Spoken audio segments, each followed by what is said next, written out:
The Red Cross responds to nearly 66,000 disasters every year, most of them house fires. Red Cross President and CEO Gail McGovern says you need to develop an evacuation plan and practice it, especially with your children. It takes just 2 minutes for a home to be engulfed in flames. Practice those drills. We all think our kids know what to do. They don't. We need to teach them. We have started a large campaign where we're going into vulnerable communities and helping install smoke alarms. Already 92 lives were saved, and 4 of those lives were saved by a 5-year-old girl who remembered what we taught them during these fire drills, and she got her family out. We also have a slew of free apps that people can download onto their smartphones. It's what to do in every kind of disaster you can imagine, how to prepare and how to recover. To help support all the Red Cross does and to make a financial donation, go to redcross.org. That's redcross.org.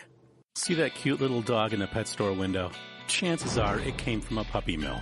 A breeding facility that forces caged, neglected, and often sick dogs to churn out puppy after puppy to be sold for profit. Meanwhile, millions of wonderful, healthy pets end up in animal shelters. This leads to the killing of more than 9,000 by the end of today. But with one simple choice, you can help. Just by deciding to adopt instead of purchase your next pet. Animal shelters are full of amazing pets looking for a home. When you adopt your new best friend, not only are you saving a life, you're taking a stand against puppy mills. When your friends see the smart choice and impact you've made, they adopt their next pet and share with 5 of their friends, who share with 5 more. Before long, thousands get involved. Pet stores stop selling dogs from puppy mills, and even more lives are saved. And with your help, we can save them all. Visit bestfriends.org/puppymills to learn more. It's Thursday night, and you're grabbing drinks with some friends. Started off with a pitcher for the table, which quickly becomes 2. There's pool. And there's the photo booth. All right, everybody squeeze in. Say cheese! Followed naturally by an order of wings. And another. Can we get some extra ranch sauce? Then there's the ceremonial nightcap. So what are we doing this weekend? And lastly, it's back to the car, which, if you're buzzed,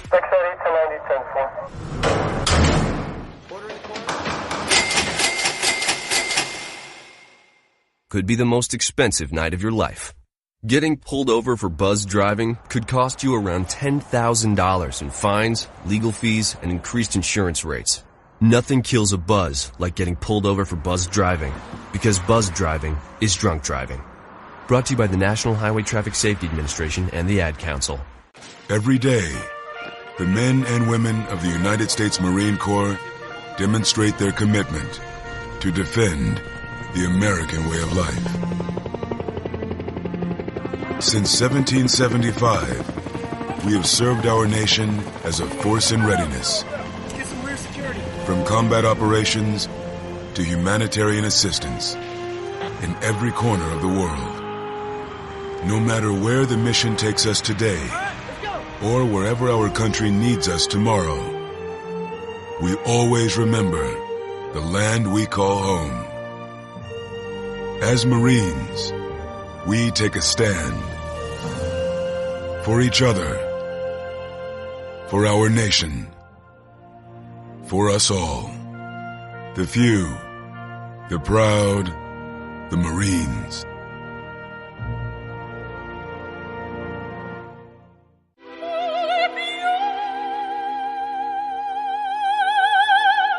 The human voice. It can be sweet as music, powerful as thunder, and so, my fellow Americans, cheerful as laughter. But for millions of people, it can also be a sign of COPD. This serious lung disease can make it so hard to breathe, you often can't catch a breath or finish a sentence, let alone carry a tune. And many who have COPD don't even know it. That's where your voice comes in. If you think you or a loved one have symptoms, talk with a healthcare provider. Early diagnosis can mean better treatments and quality of life. Join us in raising our voices for the millions with COPD who can't. Learn more, breathe better at NIH.gov.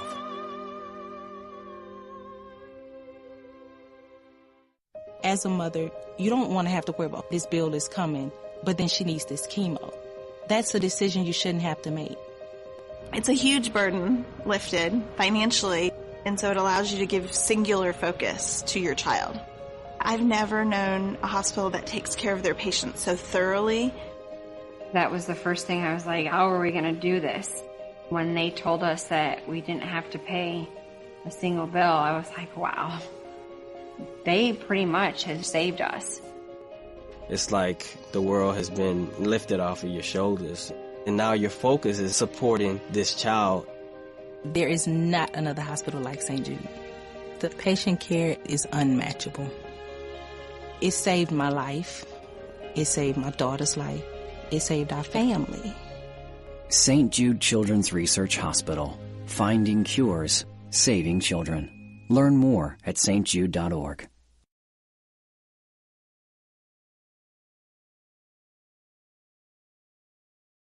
The following program is closed captioned for the thinking impaired. Zinc Media. Feel the power of knowledge.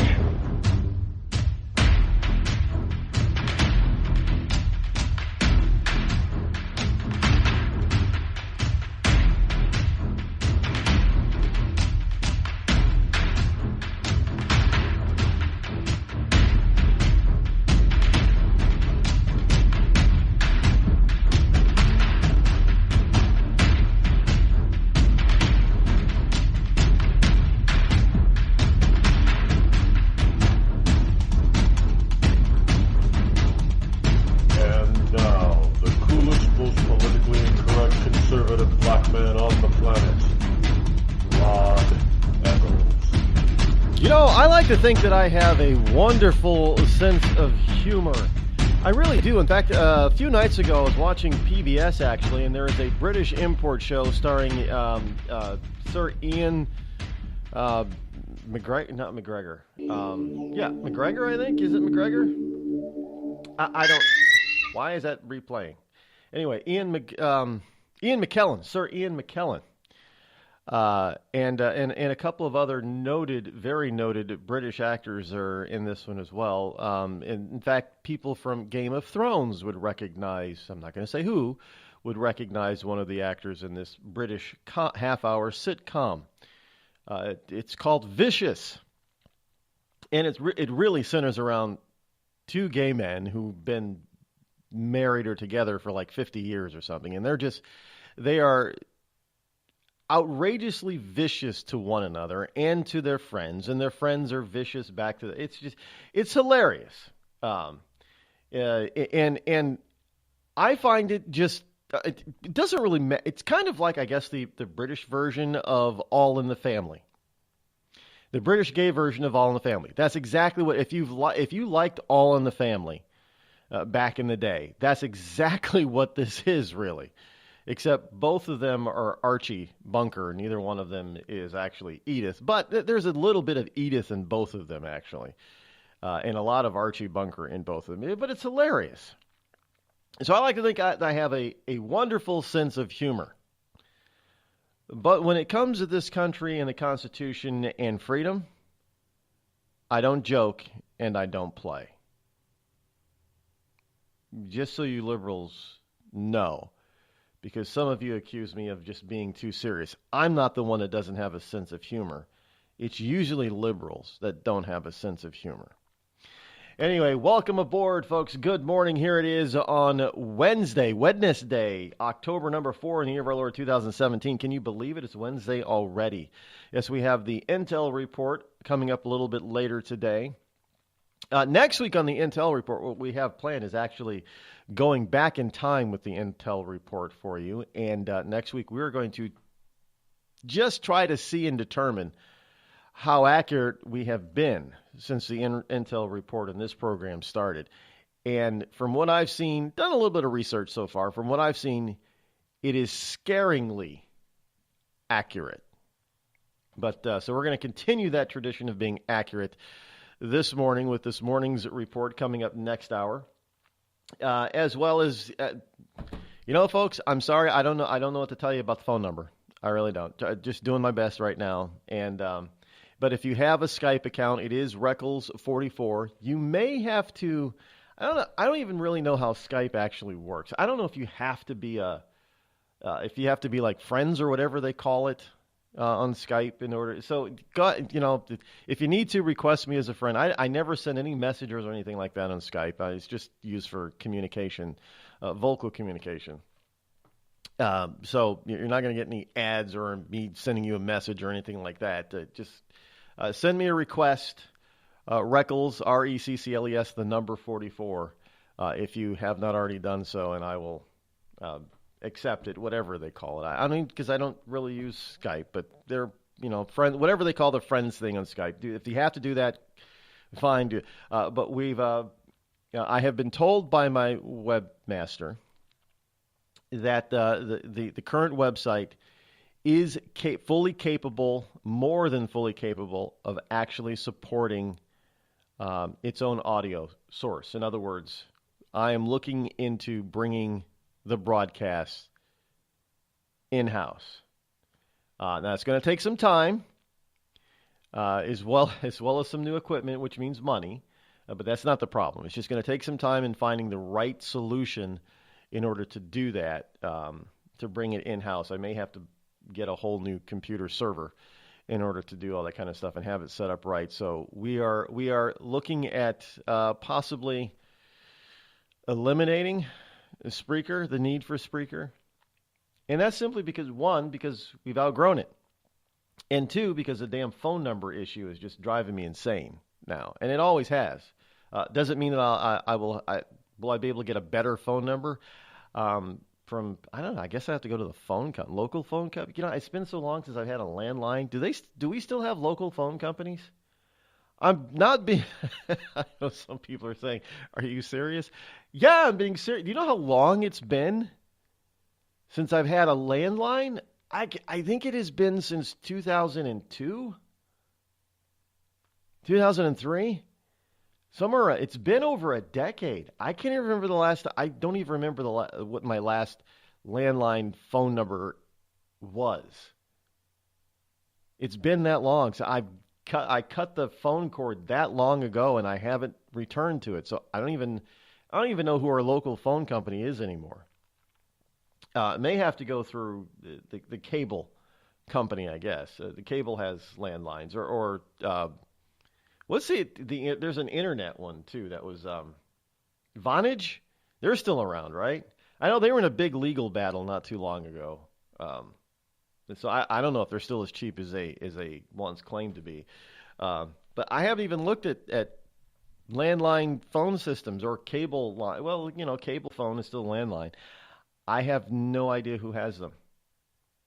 Other than my cable company, I don't even know who the landline provider in my area is anymore. Does that make me out of touch? I guess I'm. Well, if you're out there, raise your hand in Twitter. Say if you have a landline phone. You don't have to give us the phone number, obviously, but do you have a landline number? Do you utilize only Skype? I guess Skype would be a landline. It's a VoIP service. I guess Skype would be landline, but. If I wanted to get away from Skype, what do I do? Google has a phone service, I guess, but it's not what you think it is. Besides, I wouldn't use Google anyway. I don't even know what the Google phone system is. I wouldn't use it because it's Google. I guess Yahoo once had. I don't know if Yahoo still does, but Yahoo has just admitted today that, or this week, that every single account that they've hacked, some 3 billion that they've had were hacked. Some 3 billion accounts were affected by that last major hack that they had. They can't even tell you honestly. When a hack happens, it's kind of like Experian. Experian recently had like 150 million of their accounts were hacked. Are they going to come out and tell us in 6 months or a year? Oh, well, we're sorry, but the reality is that everybody's account that we had here on Experian has been hacked. I'm expecting that to happen, folks. That's why I'm telling you right. You got to pay attention to your personal stuff. Everywhere now, it's ridiculous. And there's a story here about the government also. We'll get into this a little bit later as well, but the story about the government thinking about maybe axing the Social Security number. Not Social Security, just the current Social Security numbering system. Because it's too easily hackable and too easily stolen. Well, they might want to start with stop using Social Security numbers as an identifying number, because that's not what it was originally intended for. And they kept telling us, we're never going to have a Social Security number to use it to identify you. It's just for your Social Security benefits and the federal government only. And now everybody uses it. And everybody asks for it. And I know you say, people say, they can't legally ask for it. Well, if you don't give it to them, you don't get services like loans or jobs or what have you. So it's become your identifier, and it was not meant to be that way. And that's pretty sad. Now your life is easily hackable because government officials wanted to be able to identify you, and only identify you because they wanted to give you money. And they only want to give you money because they want to control your entire life. I even got a story here about fat people. And this goes directly to Obamacare, folks. And I warned you about this. I don't know how many times I've told people that we're a big support of Obamacare. Well, yeah, we're going to get better medical. No, once the government gets in, they're going to find they're going to give you all kinds of reasons and excuses why they need to tell you how to live your life because of medical costs. Story here in the paper pile. Hopefully we'll get to it later this morning. Fat people have a larger chance of suffering from cancer. Now, what do you think the government's going to do with Obamacare or single payer? Hey, if you're too fat, you're not going to be covered for certain kinds of diseases. Now, what's an expensive? People can be cured of it, but it's not cheap to be cured of most kinds of cancers. We can cure a lot of cancers today. Not all of them, but a lot of them. And we have the ability to treat most of the ones that we can't cure. I mean, there's still some that are just inoperable and untreatable, and you're just, it's a big C, you're going to die, unfortunately. But they're working on that. But many cancers can either be treated and managed or cured. Now, what are they going to tell people who are at higher risk? Smokers, well, we're not going to cover you for cancer if you smoke. We're not going to cover you for cancer if you're too fat. We're not going to cover you for this or that because your lifestyle doesn't equate to a healthy lifestyle in the government's eyes. You like extreme sports like rock climbing or skydiving. We're not going to cover you there either. Because you're pushing the envelope of getting injured or having to utilize the system. They're going to find every possible way to save money, cut costs, and the only way to save money and cut costs in the medical system, the healthcare system, is for you not to use it. And the only way to get them for them to get you to not use it is just to deny you coverage. That's the easiest and best and quickest way to do it. I'm telling you, that kind of stuff is coming if we move any further towards a single payer system. And they're building cases right now for it. I'm telling you, with this report, fat people, you'll be surprised. It's incredible. And of course, we've got more stuff on the shooter in Vegas. And dang it if I was not dead on. New York Times this morning. New York Times has a piece this morning. Yeah, just what I said. Meticulous planning. Did I not tell you this? Did I not tell you this was not a flash in the pan, a flyby thought? This guy meticulously thought this whole thing through. What's his name? Paddock? He meticulously thought the whole thing through. And now the New York Times is agreeing with me. Meticulous planning by Las Vegas gunman before he opened fire. It didn't matter what kind of gun laws that we had. This guy planned it so well.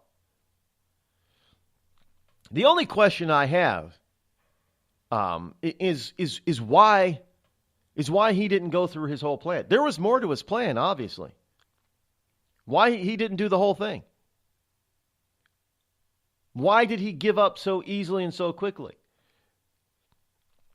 I don't. Maybe while he was up there, shooting, and as soon as he stopped firing and he saw that the cops were at his door, maybe he had second thoughts. A little late, But the guy was prepared to blow down and mow down anybody who came through that door.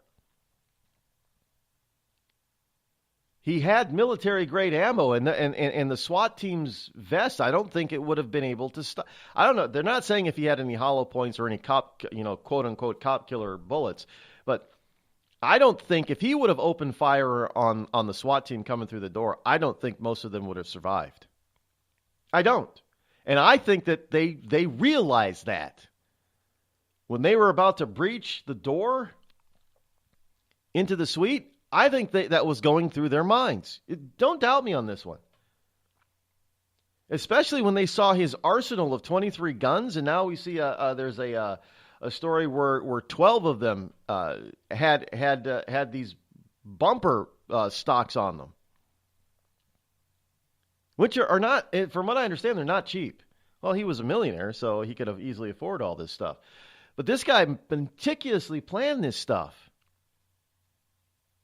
I mean, none of what you see happened by accident, except maybe him cutting the carnage short.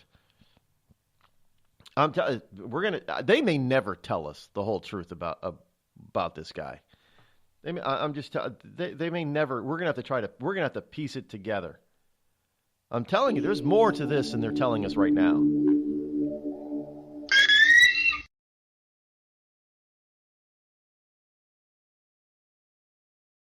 You're listening to me, your lovable host, Rod, here on the Rod Eccles Show. We've all heard of male enhancement, but now there's an expert on true male enhancement in the areas that really count. In Herb Ellis's book, Husband 2.0, Real Male Enhancement, you'll find answers to questions like, why doesn't she want to have sex? A quick start, quick results workout guide, plus what you can do as a side hustle to make money now. With all the great tips in this book, every man can benefit. Get the book, Husband 2.0, Real Male Enhancement, on Amazon.com.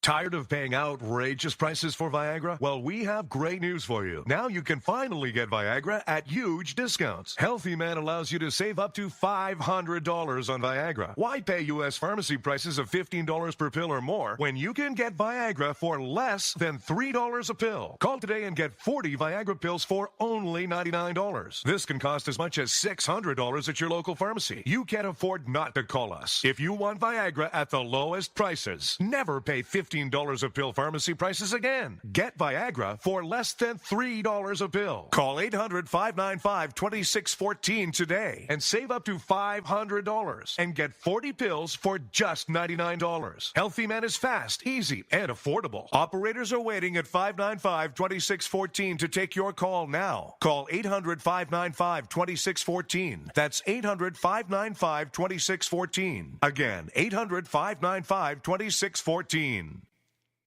It started with a knock, but it wouldn't end there.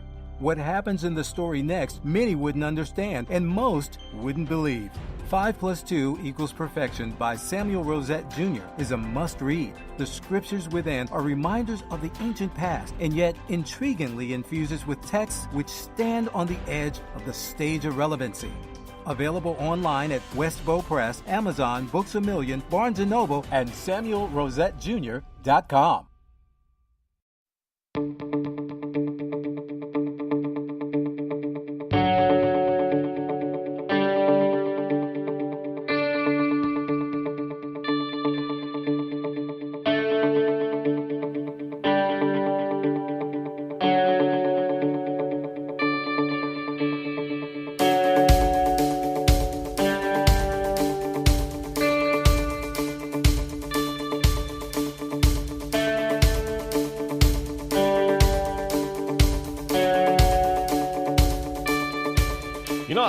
Just having a little bit of a chat about the British sitcom Vicious on. Well, here in the States, it's on PBS. Now there are very few sitcoms where I actually laugh out loud. Usually, it's kind of a chuckle, or you go, and it's only chuckleable, if that's a word, because of the stupid laugh machines that they have. You kind of just sort of along with the laugh, but. The Last Man Standing was a uproarious sitcom. I mean, I literally laughed out loud through just about every episode of that. Still love to watch the rerun. It's kind of like an I Love Lucy. I laugh out loud at I Love Lucy, but Vicious, you laugh out loud. I mean, you definitely don't want to have stuff in your mouth because it's absolutely hilarious. Well, the Brits are actually, when they have good comedy that Americans get, because they have Brits have a different sense of humor.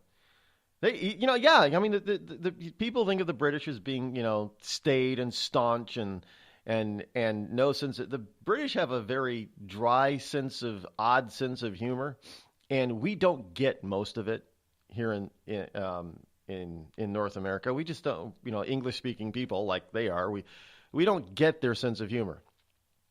But when it's humor that Americans can understand, it's usually hilarious.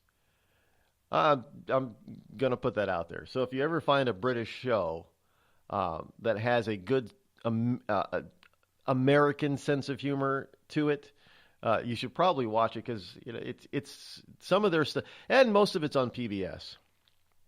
I have no idea why British shows come on PBS. They don't even have them on the BBC. They're not even on the BBC network. I'm not even sure if I get BBC, British Broadcasting Company. Cable and satellite like DirecTV, they have the BBC and BBC One and BBC Two and BBC America, and they also have like Channel 4 and I think Channel 2 is also a British thing. But don't see those. They always seem to come on PBS for some reason. I have no idea. But hey, if you it wasn't even on purpose. I don't even know how I found it. Because I didn't even know what it was. And for some reason, there it was on New Hampshire Public Television, and they had a marathon of it one night. I think I probably watched the remaining 6 episodes. It's a half-hour sitcom, actually 20 minutes, no commercials. Probably a good 6 episodes that I caught. Every one of them had me dying, had me laughing like you would not believe. I thoroughly enjoyed it. I don't know I think it's part of their whole. It seems like PBS around here anyway is constantly having money drives. So I don't know if this was part of one of their membership money drives or fund drives, or if it's just gonna. Well, it was a marathon of these things. So I'm thinking it's part of their fund, one of their fund drives. That's another reason why I hate watching PBS. Every time I turn it on, they're looking for money. Really?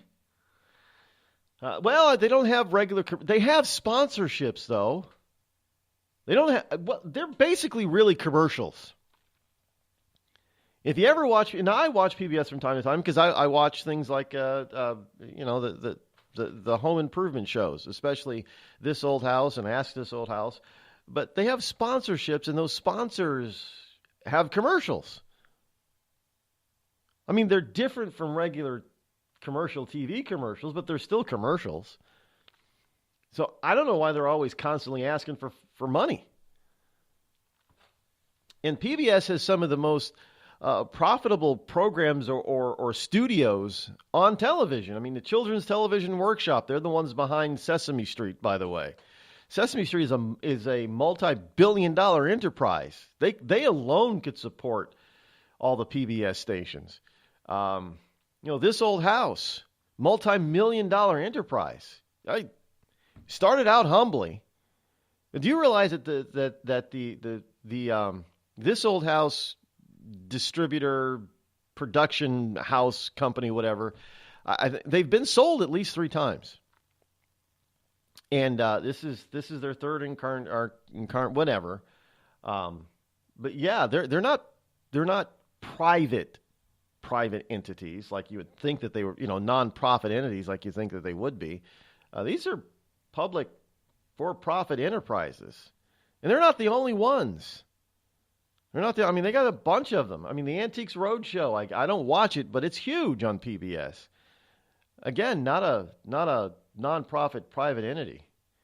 I mean, those 3 programs alone could probably take care of all the PBS stations across the country, the needs of the financial needs of PBS, without a single public dime going to them, without a single public fund drive at all. Just saying.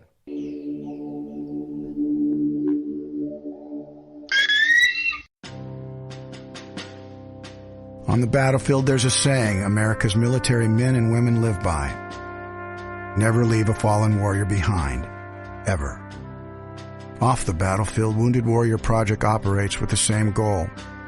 We leave no warrior behind. Wounded Warrior Project is a non-profit organization created to help our men and women returning home with the scars of war. Whether those scars are physical or mental, we're here to make sure that they heal. And whether it's helping those with post-traumatic stress disorder live a normal life again, or giving much-needed support to injured warriors in veterans' hospitals. Because no one deserves our help more than the men and women who risk their lives to keep us safe. Wounded Warrior Project.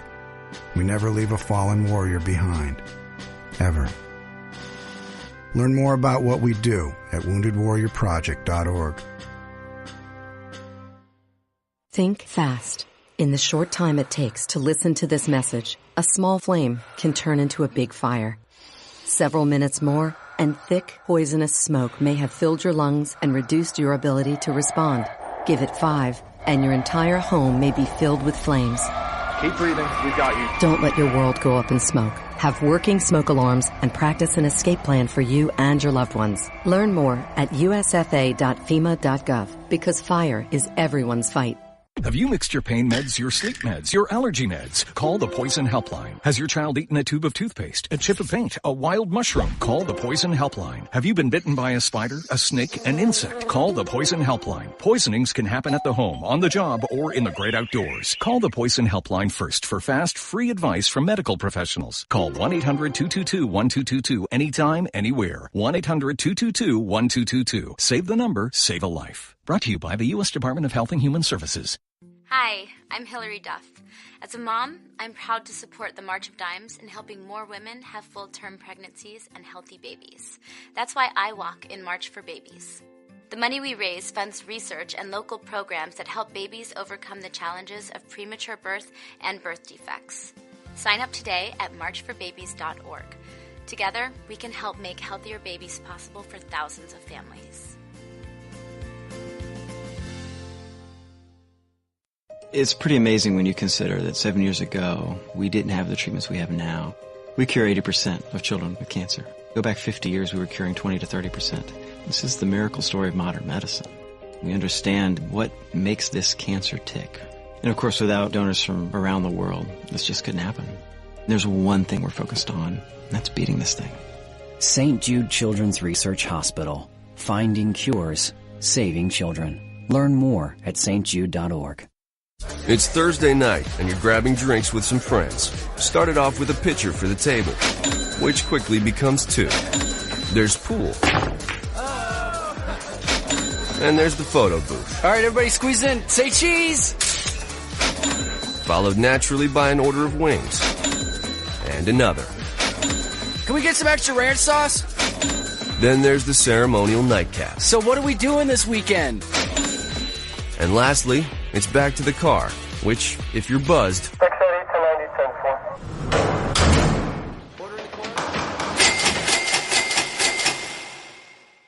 could be the most expensive night of your life. Getting pulled over for buzz driving could cost you around $10,000 in fines, legal fees, and increased insurance rates. Nothing kills a buzz like getting pulled over for buzz driving, because buzz driving is drunk driving. Brought to you by the National Highway Traffic Safety Administration and the Ad Council. America's wounded warriors are coming home. After serving on foreign shores, these brave men and women are returning to their families and communities. Many have wounds you can see, and many have wounds you can't see, like post-traumatic stress disorder. Now that these warriors are back home, they are ready to enter the civilian workforce. To help, Wounded Warrior Project has developed the Warriors to Work program, a career counseling service that helps warriors translate their military experience to the civilian workplace. These extraordinary men and women bring proven world-class job skills and a unique perspective on teamwork to the job. And to ensure the right warrior finds the right job, Wounded Warrior Project works with employers to find just the right match. When you hire a wounded warrior, you hire an intelligent, talented, and committed new employee. Contact Wounded Warrior Project at findwwp.org. Welcome home the brave. You're listening to the Rod Eccles Show. Let truth be told.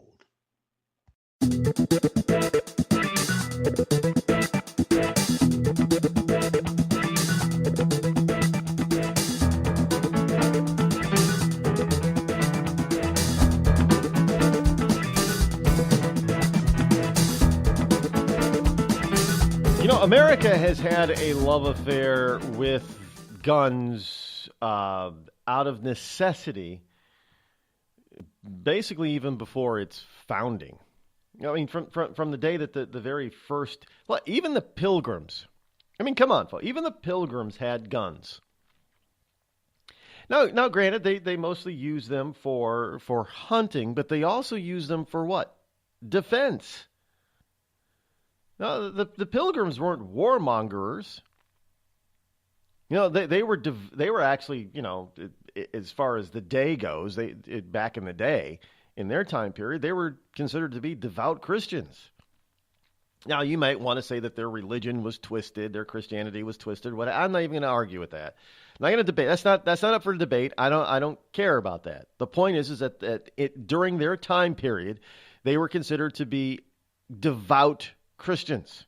Call them born again of the day if you want to. But they had guns. And yes, the guns were used for hunting, for survival, for survival. But not just for hunting in order to catch animals so they, they were some of the, people have been members of PETA for eons, people eating tasty animals. So this is nothing new about eating animals today and raising them for meat and protein. Been doing it since civilization began. Well, I mean, we've also been hunting them even before so-called civilization began. And so Pilgrims were no different. They hunted animals to eat so they could survive and live and prosper. So yes, that was the main reason for the guns that they had back in the day, but they also used them for what? Defense.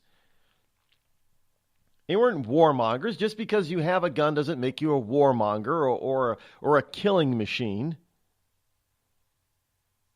But we have people in this country whose goal it is to defy and eliminate the Second Amendment and your right, protected by the Constitution and given by God. God didn't say that you had a right to have guns. No, God said you had a right to protect your own life. And if that means by any means necessary. And let me just correct another misconception right now about Christianity. God never said in the Old Testament, "Thou shalt not kill." Never said it. He did too. No, he did not. He said, "Thou shalt not murder." There is a difference. What this guy did in Las Vegas was murder. All throughout the Old Testament, we have God demanding that his people, from the pre-Jew to the Jew, the pre-Hebrew to the Hebrew, in order to bring his nation into being, he commanded those people to go out and commit war. I give you this land, he says, but you're going to have to take it. And when you take it, you have to kill every living thing. Now, we think that's horrible by our standards today. Oh, innocent women and look what happens every time a missile goes astray, or we hit ISIS somewhere, or a terrorist group somewhere, but they're hidden next door to a school or something, and innocent people and children get killed because, I mean, we're horrified. Now, at the risk of sounding a little bit uncaring, I'm not. Because in most of those cases where those people are, where the so-called innocent civilians are and they get killed, they know that the terrorists are there and they allow them to be there. So they're not totally innocent, they're partially complicit. And if you say, well, they have no choice but to let them there, then move. They have a choice to move. They have a choice to leave, not be there. They have a choice not to support them or give them comfort and aid.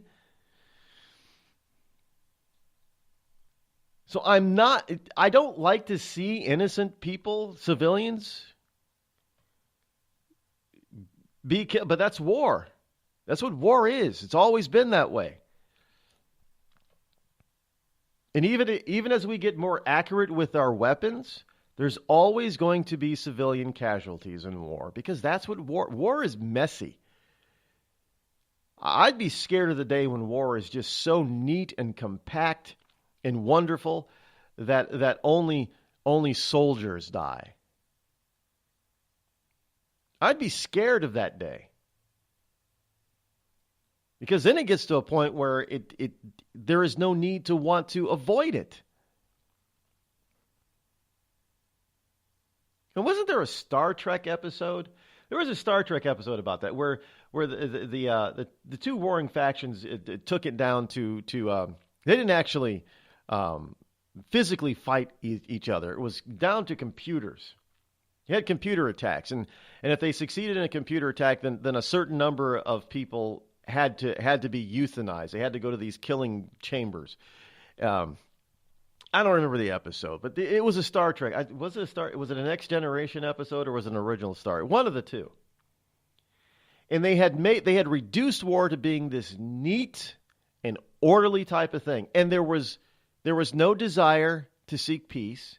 There was no desire to come together. There was no desire to avoid it. There was no desire to stop it, because nobody was affected.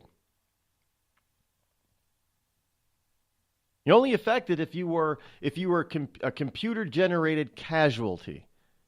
Then you were affected, and you said, well, you would say, no, I don't want to do this, but you didn't have a choice. But this seems to be what some liberals in this country and in the West want to reduce war to. If we're going to have war, let's just make it neat and orderly, and no casualties. No civilian casualties. Well, then we have no reason to avoid it.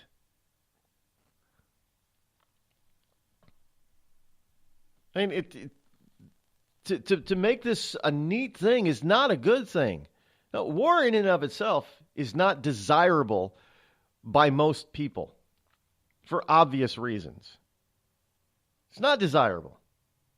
I don't want to see it. I would love to have peace all over the world. Peace, love, and understanding. Yeah, I would, do the Hail Marys across all, kiss and love and make up and all that. I would love it. But unfortunately, it's not going to happen simply because there are evil men and women in the world. There are men and women who desire to have control over people. There are men and women that desire to conquer and rule, not govern, rule. Hell, we have them in this country. We have people who desire to rule in Congress already. This is why I often say when a kid says, what is it, Kentucky? Kentucky has 3 teenagers right now that are vying for the governorship. I think it's Kentucky. 3.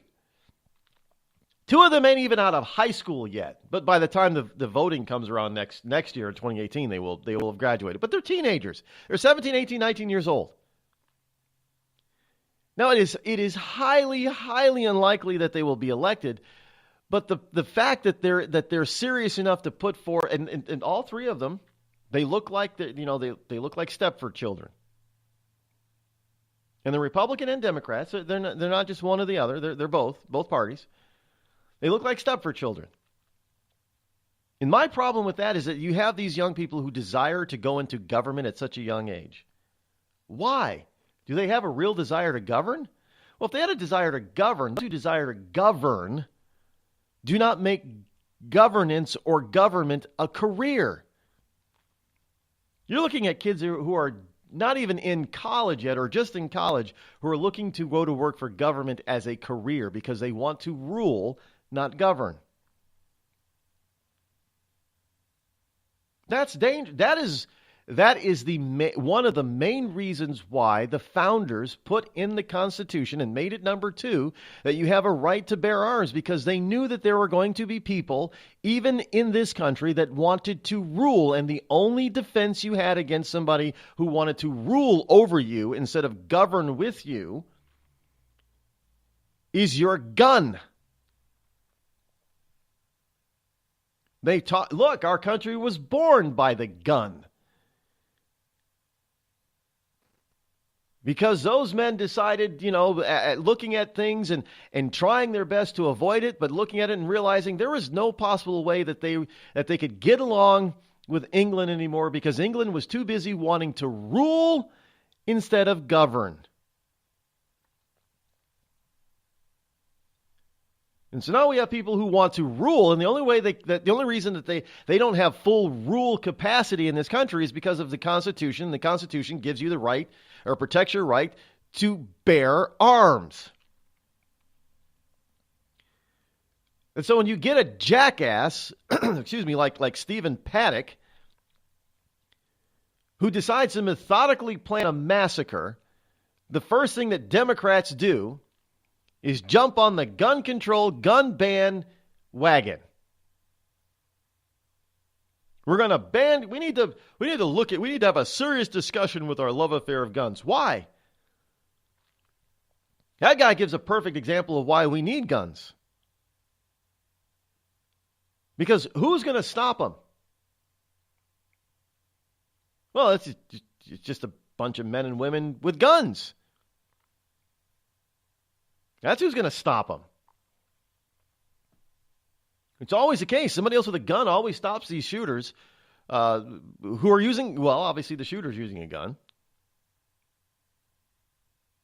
Now, granted, it's usually the police that do it, but there are occasions when, and these occasions are not, rare by any means.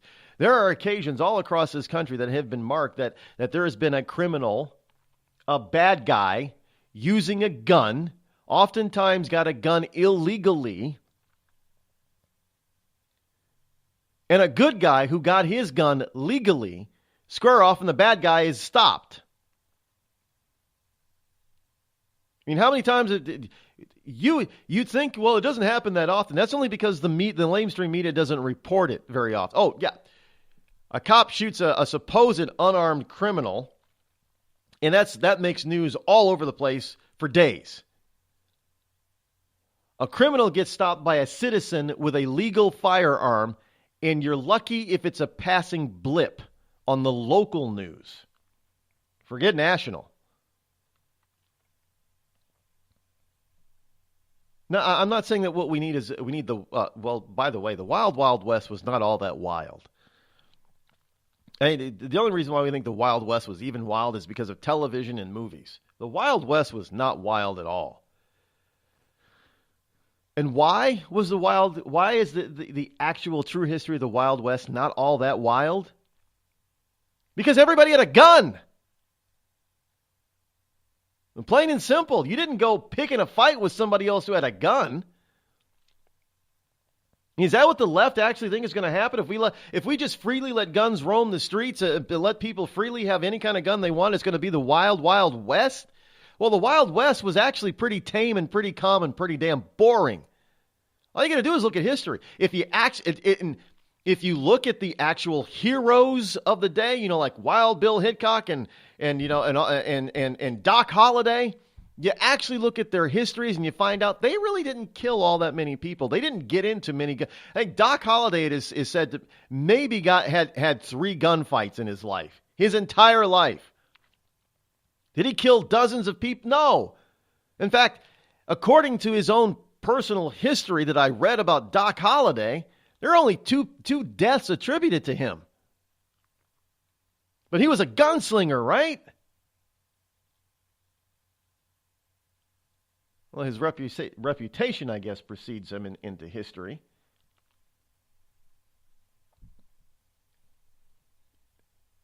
I mean, there was no Wild West.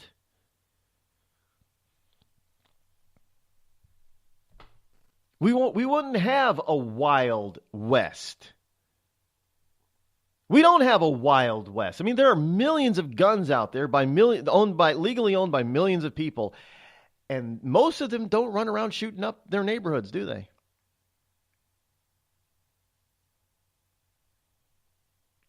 They didn't. They still don't.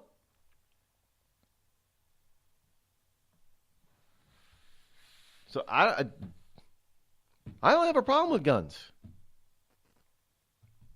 You know, I go places sometimes and I see a regular, what appears to be a regular citizen, a non-badged person, and I see them carrying a firearm. I don't feel like I'm in danger. I actually kind of feel safer. And I can turn my back on them. I don't have a problem with that at all. And you know what? Every time I've gone somewhere where there's been an apparent legal citizen with a legal firearm on their hip, I've never been shot by them. Never been shot at by them. Isn't that kind of funny? Law-abiding citizens, they've never shot at me. They've never pulled their gun and pointed it at me. Never had bullets fly in my direction from a law-abiding citizen. I've had bullets fly in my direction from criminals while we were in Detroit one year, believe it or not. No, he wasn't shooting at us. He was shooting at the police, actually. And we were just stupid being nosy sitting out on the porch, and there go bang, bang, bang, and bullets start flying, and we're on the porch. Well, yeah, that was not too bright. But, hey, I have had guns pointed at me by criminals. Well, one time by a cop, but he was a rookie. And his partner told him to put the damn thing away.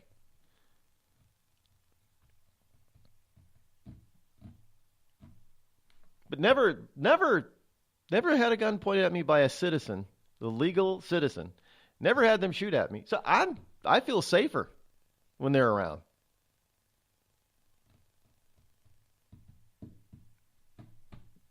Not. I mean, this whole notion that we're not. Well, there's. Well, I got a story here too about the statisticians are now coming on board with this whole notion that too much gun control is a bad idea.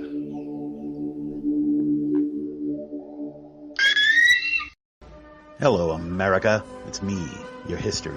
I remember a time when we thumbed our nose in a king's face, sent him packing. And when fascists and emperors talked a little bit too loud, we showed up, tore their cities to the ground, and then rebuilt them just to prove we could. We put men on the moon, we won a Cold War, and we elected fearless leaders who led fearless people.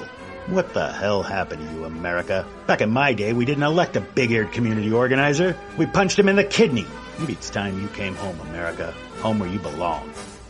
We've all heard of male enhancement, but now there's an expert on true male enhancement in the areas that really count. In Herb Ellis's book, Husband 2.0, Real Male Enhancement, you'll find answers to questions like, why doesn't she want to have sex? A quick start, quick results workout guide. Plus, what you can do as a side hustle to make money now. With all the great tips in this book, every man can benefit. Get the book, Husband 2.0, Real Male Enhancement, on Amazon.com.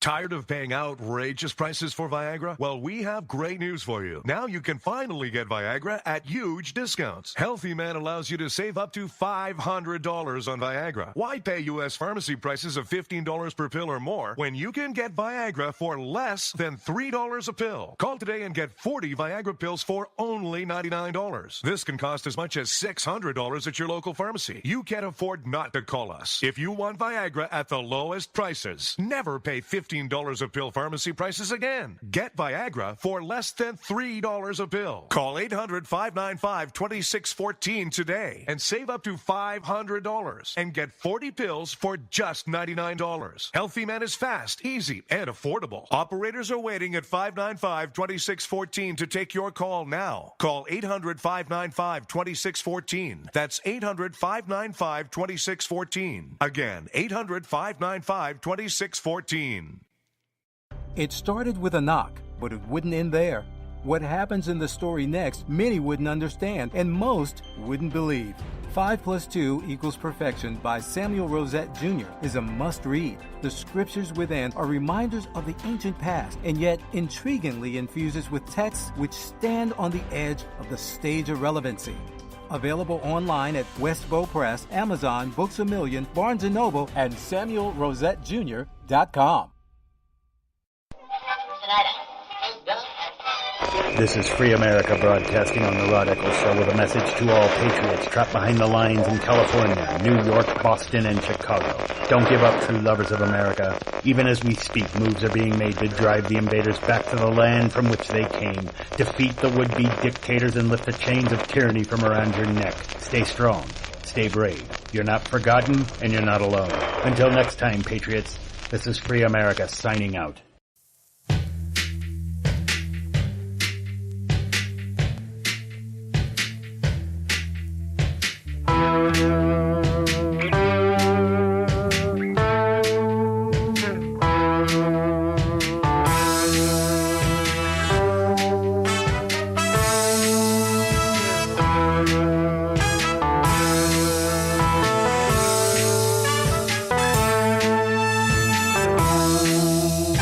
And of course, New York Times tells us that this Stephen Paddock planned. He planned to do this evil, meticulously planned. But of course, they can't let a good crisis go without weighing in on it. And of course, they have an opinion piece, not a story piece, an opinion piece about gun laws in Nevada that the leaders are overruling their voters. Well, the leaders. First of all, that's the problem. You see, we really are not supposed to have governmental leaders in this country. We're not. They're all elected officials, and they have limited terms, extremely limited terms. So they're just elected officials.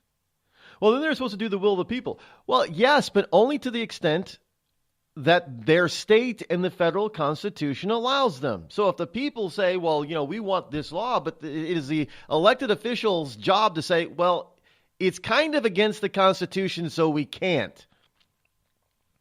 And the reason why they're saying this is because evidently the residents of Nevada back in November required background checks for private gun sales, closing a loophole in the federal law. But nearly a year after the ballot measure passed, the checks aren't being made because state officials have claimed with little evidence that there's no way to carry out the policy. Well, there isn't. Hey, I got a gun for sale, $200. Okay, I'll buy it from you. What, am I supposed to go do a background check on the guy before I take his cash? That's not possible or plausible. Well, where'd he get the gun? It doesn't matter where he gets the gun from. It's got to be a legal sale. That is a legal sale. I mean, this is nonsensical. Besides, you cannot by ballot. I mean, it's like you cannot by ballot take away somebody else's rights. Isn't that what we've always been told? I mean, look at California. Well, no, we have a right to get married if we're gay. California said no. Well, they don't have a right to it's unconstitutional for them to prevent us from getting. But it's okay for guns. All right. But this whole nonsense. Up next is the Intel Report, folks. Don't go anywhere. Call Rod now, 603-835-3226. Lines are open. Have you ever thought to yourself, I'm a leftist elite Hollywood a-hole? If so, good news. The Rod Eccles Hollywood Community College is now open, featuring such courses as unemployment is not paid vacation. No, Americans don't want to spend $19 for an order of French fries, and the ever popular shut the hell up. Why, just listen to this big-time celebrity endorsement. I'm not Rosie O'Donnell, and I think this school's offensive, sexist, and racist. and I think you're a giant a-hole who needs to shut the hell up. Hey, we teach a course in that. The Rod Eccles Hollywood Community College, where being an a-hole is not a guarantee you'll be an A student.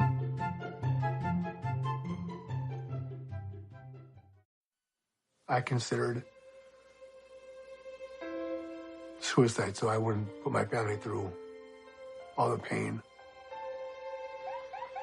Many of our warriors are returning home from the battlefield, only to face a new war as they struggle with devastating injuries. At Wounded Warrior Project, we understand. We're there to help.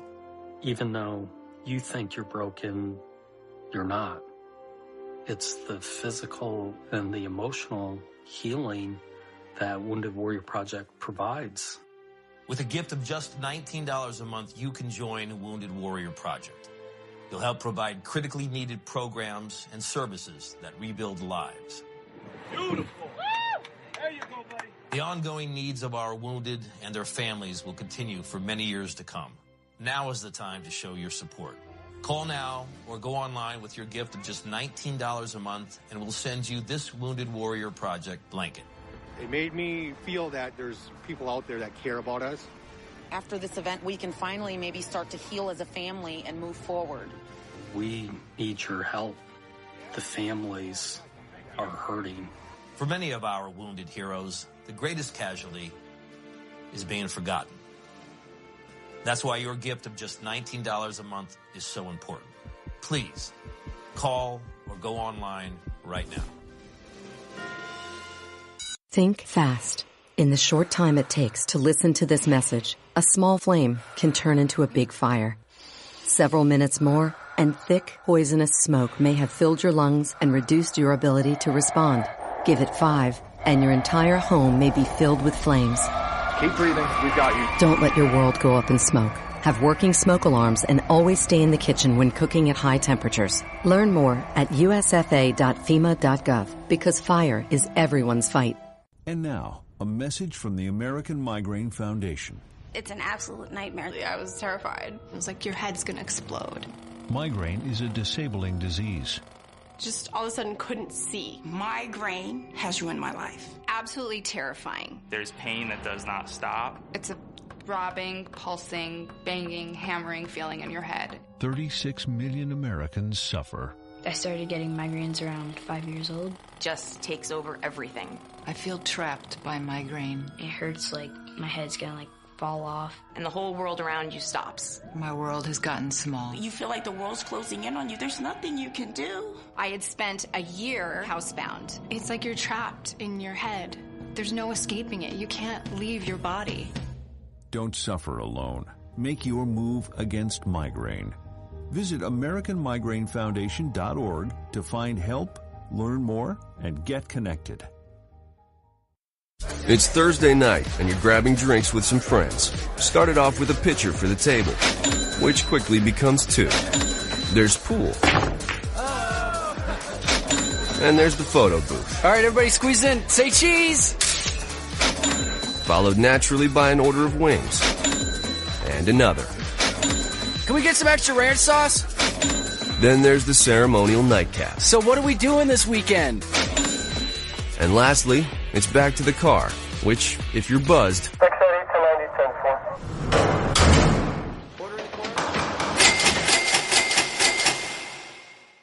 could be the most expensive night of your life. Getting pulled over for buzz driving could cost you around $10,000 in fines, legal fees, and increased insurance rates. Nothing kills a buzz like getting pulled over for buzz driving, because buzz driving is drunk driving. Brought to you by the National Highway Traffic Safety Administration and the Ad Council.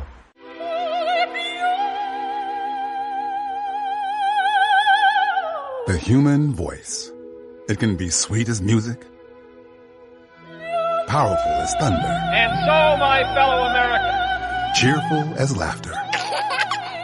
But for millions of people, it can also be a sign of COPD.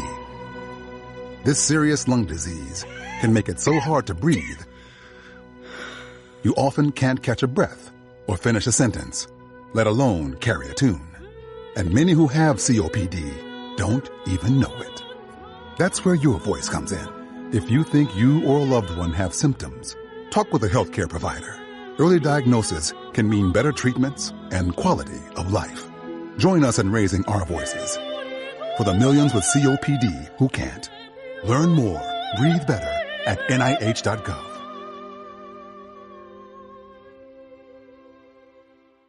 Every day, the men and women of the United States Marine Corps demonstrate their commitment to defend the American way of life.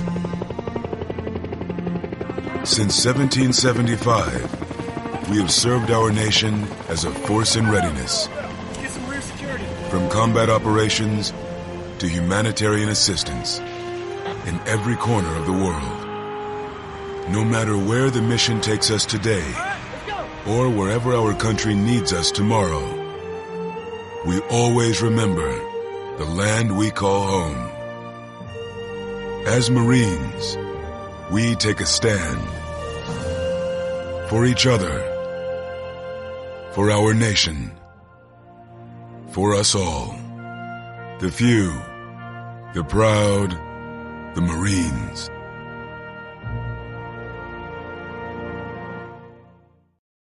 Zinc Media. Feel the power of knowledge.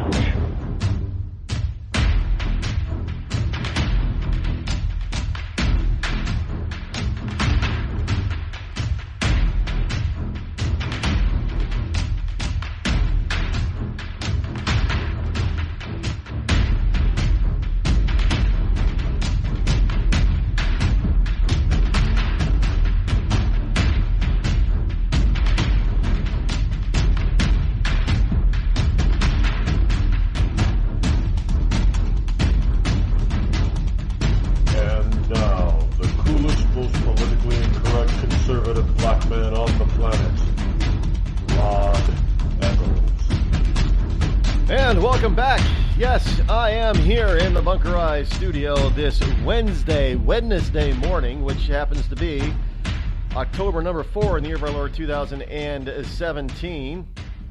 The call-in number, obviously, the hot rod line, if it ever gets straightened. I have no idea it's obviously something I'm doing. It is something I'm doing. I have to figure out how to do this right. But it's 603-835-3226. Of course, if you're a Skype person, then it's Reccles44, R-E-C-C-L-E-S, the number 44. We're still waiting for Agent 0010 to give us a call, and to hopefully he'll be able to get through and give us his report this morning. I know it's. Yeah, it technically, this is why I'm looking at, bringing more of this stuff in house. So there's less, because right now, in order to, you guys have, most of you probably have no idea what it takes to actually do this program on a daily, all the working parts that I have no control over, that have to work together all the time. Because if one part doesn't work, and it screws up the other parts. And they've all got to be working in sync at the same. There's a lot of electro moving parts, if you will, electron moving parts to the program. And what I'm looking at now is, I should have done this before as the show grew.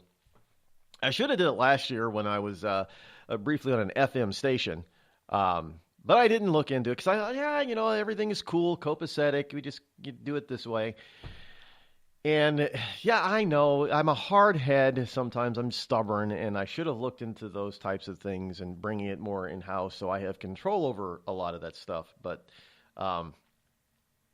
so now I have to look at those, and it's just growing pains.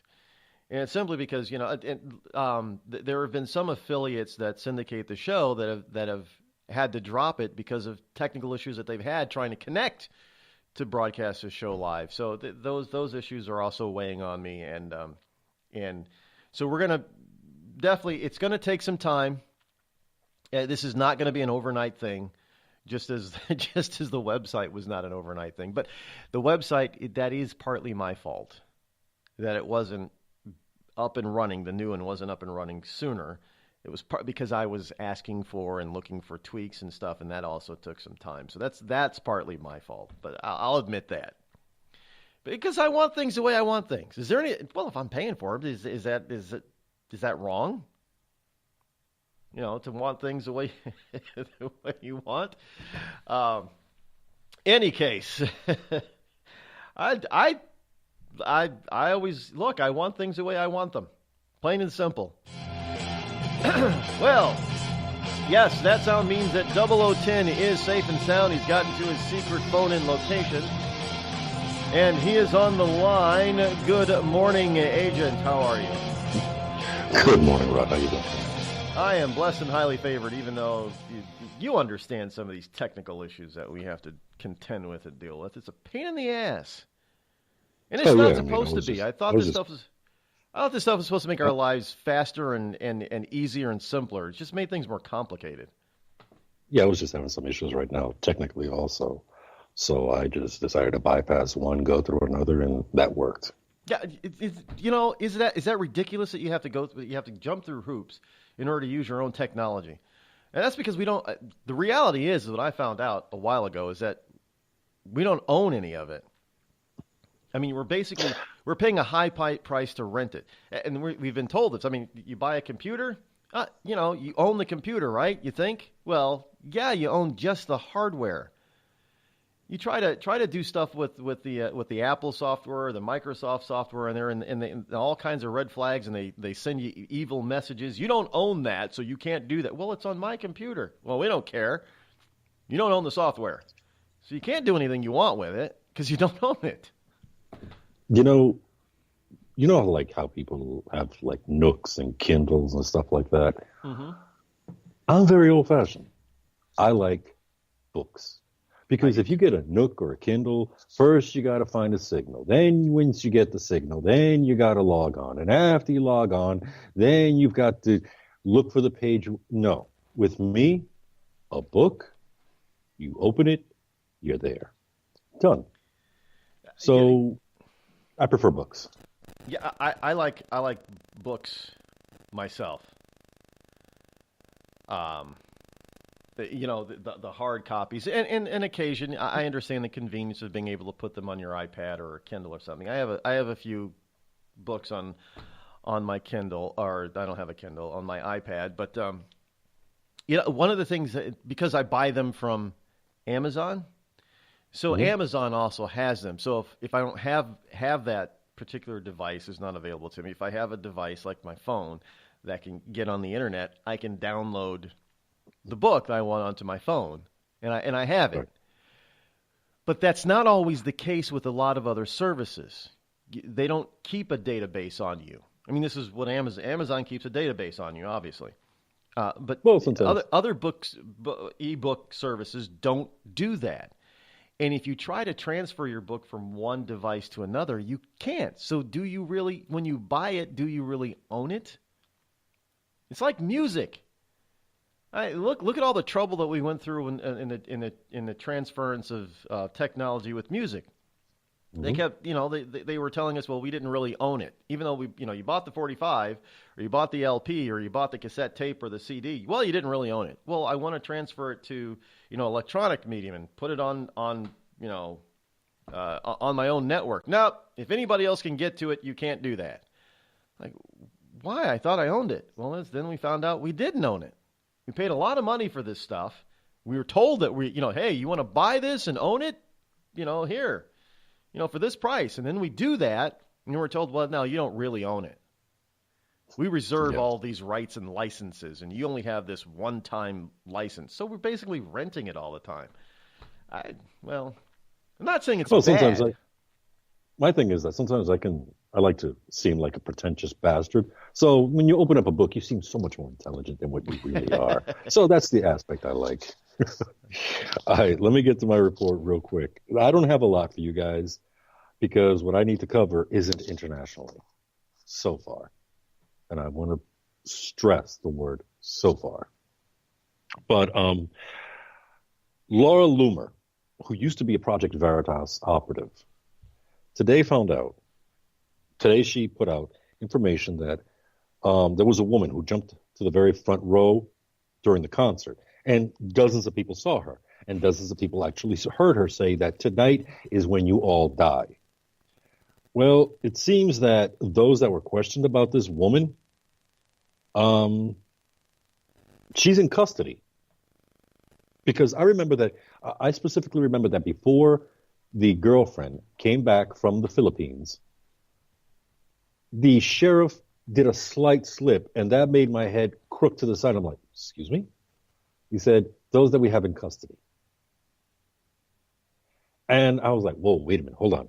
I thought it was just the shooter and the girlfriend. Who the hell else do you have in custody? Well, according to Laura Loomer, now mind you, this is my disclaimer. I have not verified this. I have not gone to look into it. But Laura Loomer, I would say 95% of the time has been spot on.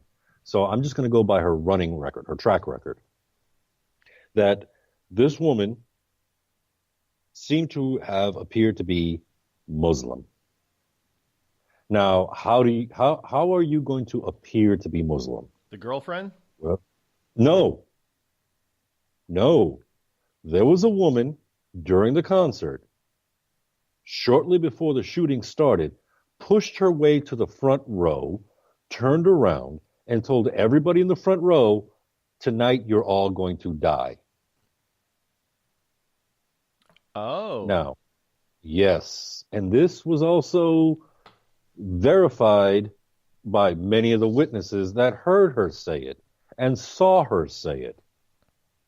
So, according to Laura Loomer, this woman is in custody and she seems to be Muslim. Now, she might have a hijab. I doubt very much that she's going to go to a country western concert wearing a full burqa. Doubt it very much. She just might have the headscarf on, which is the hijab. So, I have not been able to verify this. I'm just throwing this out there for everyone. So please don't start pointing out. All I'm saying is, if this comes down the line as to be verified, don't be surprised. That's all. Well, I mean, look, we keep it. ISIS is doubling down on the fact that this guy was a recent convert, and we keep telling. I find it very interesting that the FBI within a less than a 12-hour period. No, this guy has no connection. Really? You did it that fast, huh? Well, I just want to congratulate you that when we spoke the other day, and I brought this to you. Basically, we were the first ones in the United States to break this story. We beat everybody by about 5 minutes. Well, that's what we're here for. I love having my connections. I love having my international connections. I got friends in England, Germany, and other countries, and Turkey, and they send me the information, and faster than the media can crank it out. So we were very, I don't want to say fortunate because that was really bad news. Yeah. But we were the first ones to come out with it by about 5 minutes. Now, do you think, so far from what you've gathered, that there was possibly a lot more people involved in this? Or are they looking at other people? Because I have said this, and now I've noticed that there are other outlets picking up on this. When I had mentioned, I said there's something wrong with the brother. Because I watched that TV show for 2 seasons, Lie to Me, and I picked up a lot of that stuff. And I even went and did my own studying on micro expressions and things like that. And there's something wrong with that brother. He's not telling the whole story. Believe me, I went through the extensive training. And oh my God, I hated that training because they just get in your head, and I just wanted to punch somebody in the throat and then chuck the life out of them. But yeah, his body language was telling me, what the hell is this guy doing? This guy just isn't right. There's something wrong with this guy. Now, if he has a criminal record in his past, I don't know. But there was just something really shady about his body language. He'd roll his eyes, and he just seemed very defensive and shady, in my honest opinion. Now, I don't know if he's being defensive because it's his brother that's being talked about, but that's not the vibe that I got out of him. His body language was telling me that this dipstick is hiding something, and he needs to be spoken to for an extensive period of time. Yeah, I didn't get the feeling that, it wasn't like, oh my God, this is my brother did this. I can't believe my brother. We've got to huddle together. We've got to try to put this together. We've got to, we need some privacy right now. He wasn't any of that. He was very animated. Yeah, and people, I understand that people, they channel and express grief and shock in different ways, but that is not one of the ways that most people do it. You're not that animated. No, you do not. No. He didn't have a nervous. There's a difference between a nervous smile and a smile that you're trying to hide. And he was trying to hide his smiles. I'm thinking, what the hell? Nobody's picking up on this? Yeah, I mean, to me, I know somebody picked up on it. I know for a fact somebody picked up on it. And they're just giving him time. They're giving him time to stew. And I'm sure they're giving him time to do something to hang himself. And that's what you usually do. And to me, the guy was overly animated, very exaggerating on the words. To me, the guy just did not seem right. I mean, watching that whole interview, sometimes that's why I hate watching the news, because half the time I look like a dog trying to find where that whistle is. My head was cocked to the side. I'm like, what's up with this guy? What's wrong with him? So, yeah, I mean, the guy was too fishy. Now, during the report as to what they found in his room, the shooter's room, they mentioned cameras, that there were cameras on the outside of the room monitoring the traffic, and there were cameras inside the room. And then I kept watching the press asking questions during the briefing, and I kept wondering, why aren't they asking a certain question? There's something wrong here. There's something very wrong, and I want to know what the hell those cameras on the inside of the room were doing. So I contacted a friend of mine who's a journalist for Truth Feed, and her name is Amy Moreno. Amy Moreno is down-to-earth, straight shooter. She is not one of those journalists that say, in this epic time where we are all seeing the escalation of violence. No, Amy Moreno is the kind of person that says, shit's getting crazy. We need to know what the hell's going on, and we need to fix this now. That's the type of person Amy Moreno is. That's the type of journalism she does. Straight shooter, awesome lady. To me, she's brilliant with common sense. But I asked Amy, did they say anything about the cameras inside? She goes, yeah, I did a report on it. And I went to her report that she did on another report from the New York Post. And according to her, the cameras were active. So I was like, oh, so the cameras were filming. So as I continued to look, my question was he recording this for posterity, or was he recording this for the police, or was he broadcasting? Yeah, where was the feed That was going? my question. And nobody's asked that question so far. And then today I read an article from True Pundit that not only did he use the cameras, but they were broadcasting to offshore, according to one of their FBI sources. Well, that would put a damper on them saying that it's not a conspiracy and ICE, no terrorism ties behind this, because nobody does this just to.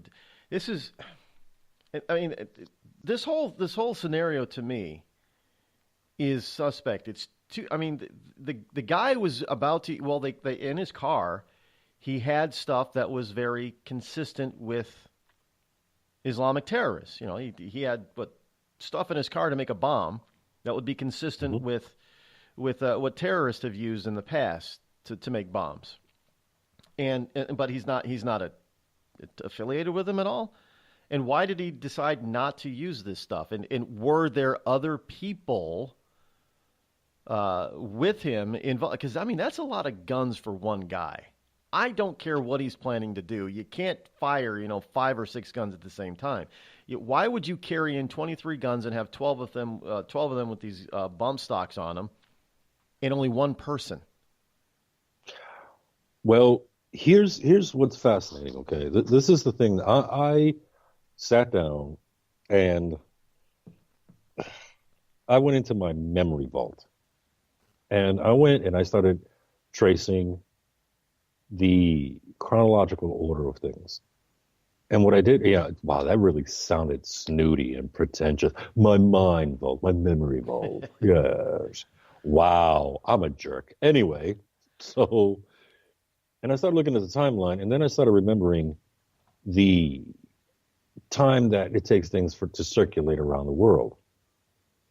So after the shooting stopped, 5 minutes later, ISIS starts taking responsibility. And it was through their publication. So then it got picked up by other sources in Europe. And then those sources put it online. So we're talking roughly about, and then you don't forget the people actually picking up on this, the citizenry.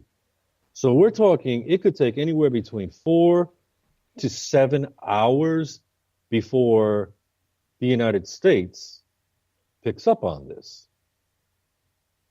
Well, look at that time span, 4 to 7 hours. That's about how long it took for us to pick up on it. So basically, these guys, they knew almost minutes after the shooting had happened that it happened. It's not like a case where all of a sudden they're surfing the internet and they're just all sitting there surfing in this huge room full of people that all they do is surf the internet because, believe it or not, that's what other agencies in the United States do, as well as England, Germany, and France. But they don't have that resource. They don't have a giant room where people can just sit there for hours all day long with hundreds of computers in front of them surfing the internet. They found out somehow. They found out was quick. It this feed? Can you hold on till after the break? I got a question I need to ask you too about this. Okay, so we'll be right back, folks.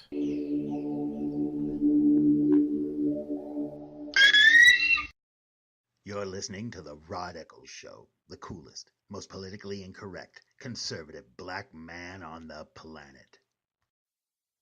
Tired of paying outrageous prices for Viagra? Well, we have great news for you. Now you can finally get Viagra at huge discounts. Healthy Man allows you to save up to $500 on Viagra. Why pay U.S. pharmacy prices of $15 per pill or more when you can get Viagra for less than $3 a pill? Call today and get 40 Viagra pills for only $99. This can cost as much as $600 at your local pharmacy. You can't afford not to call us. If you want Viagra at the lowest prices, never pay $15 a pill pharmacy prices again. Get Viagra for less than $3 a pill. Call 800-595-2614 today and save up to $500 and get 40 pills for just $99. Healthy Man is fast, easy, and affordable. Operators are waiting at 595-2614 to take your call now. Call 800-595-2614. That's 800-595-2614. Again, 800-595-2614. We've all heard of male enhancement, but now there's an expert on true male enhancement in the areas that really count. In Herb Ellis's book, Husband 2.0, Real Male Enhancement, you'll find answers to questions like, why doesn't she want to have sex? A quick start, quick results workout guide, plus what you can do as a side hustle to make money now. With all the great tips in this book, every man can benefit. Get the book, Husband 2.0, Real Male Enhancement, on Amazon.com. It started with a knock, but it wouldn't end there. What happens in the story next, many wouldn't understand, and most wouldn't believe. 5 + 2 = Perfection by Samuel Rosette Jr. is a must-read. The scriptures within are reminders of the ancient past, and yet intriguingly infuses with texts which stand on the edge of the stage of relevancy. Available online at Westbow Press, Amazon, Books A Million, Barnes & Noble, and SamuelRosetteJr.com.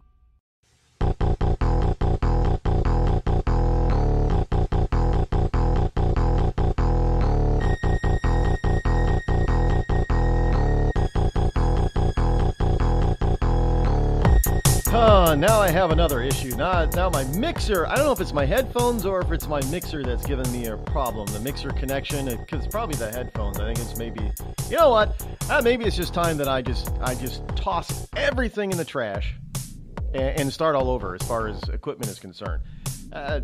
Oh, well, no, I can't do that because then the government will come in and take my stuff and say, well, you threw it away, so it's no longer yours. It's no longer protected. And who knows what they'd find on it. I never even know if somebody else has control of my computers half the time. I really don't. I think somebody does, but I can't prove it. I really can't. The only way I'd be free is if I stop the show, and that ain't going to happen.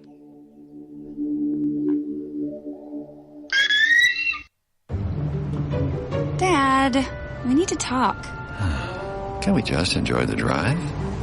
If you're not going to listen to me, who will we listen to? Jeffrey. Marcia Gay Harden, what? Eyes on the road, Dad. What are you doing? What are you doing in my back seat? How did you get in here? You're getting older. Not that old. Your brain's changing. It's natural. Yeah, that's what I was saying. Honey, I've got experience with this. Jeffrey, brain health is all about making the most of your brain as you age and helping to reduce some of the risks to your brain. Really? Now that's interesting. So, you'll talk to her about this, but not me. Marcia Gay Harden?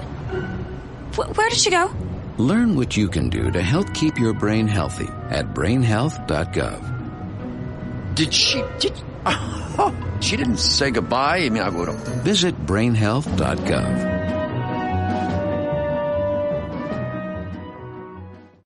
Every day, 70,000 puppies or kittens are born in the U.S. Cute, right?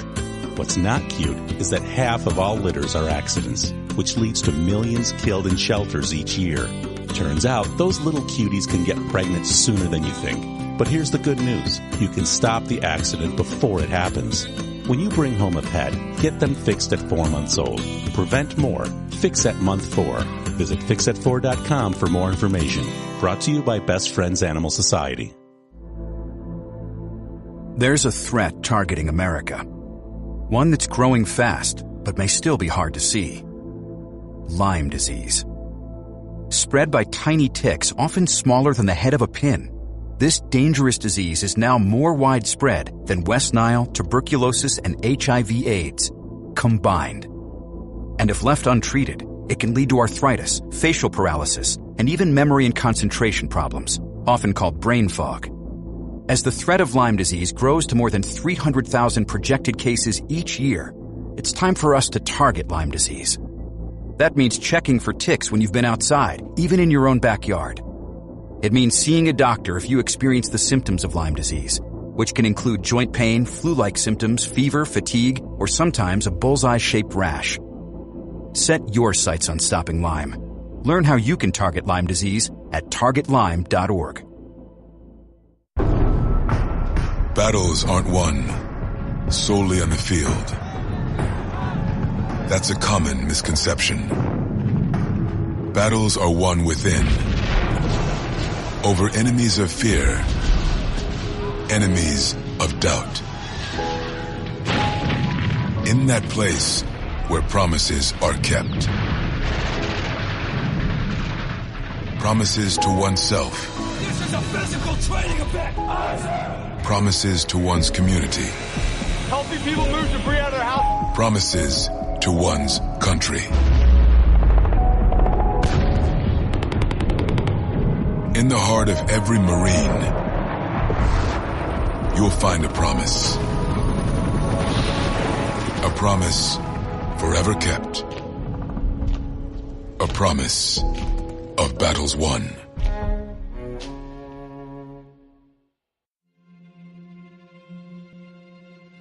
We're here early before they wake up. We stay late, we stay informed, we invest in the latest technology. We take the time to train the next generation of doctors and nurses. We work together to make sure we heal their bodies and their minds. We do this not because it's our job, but because this is about our veterans' lives. This is our mission. More than 300,000 of us working as one, together with families and loved ones. No matter where they live in this country, we'll be there. We all come together and stand together to serve our veterans. We stand strong, united. Stand with us in caring for our veterans. Hi, this is Kelsey Grammer. When military service members head into battle, none are expected to face the enemy alone, but many return home and become isolated as they struggle with the visible and invisible wounds of war. It can be difficult knowing how to overcome that challenge and rekindle bonds similar to those formed in the military. Wounded Warrior Project supports these injured veterans through their recoveries by connecting them with fellow warriors and their communities. No one should fight this battle alone. Join us at woundedwarriorproject.org. Call Rod now, 666-603-835-3226.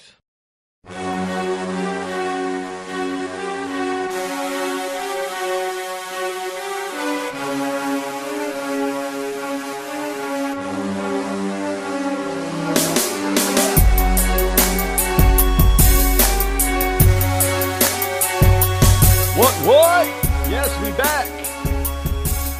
Welcome back. And we continue our conversation here with Agent 0010 this morning.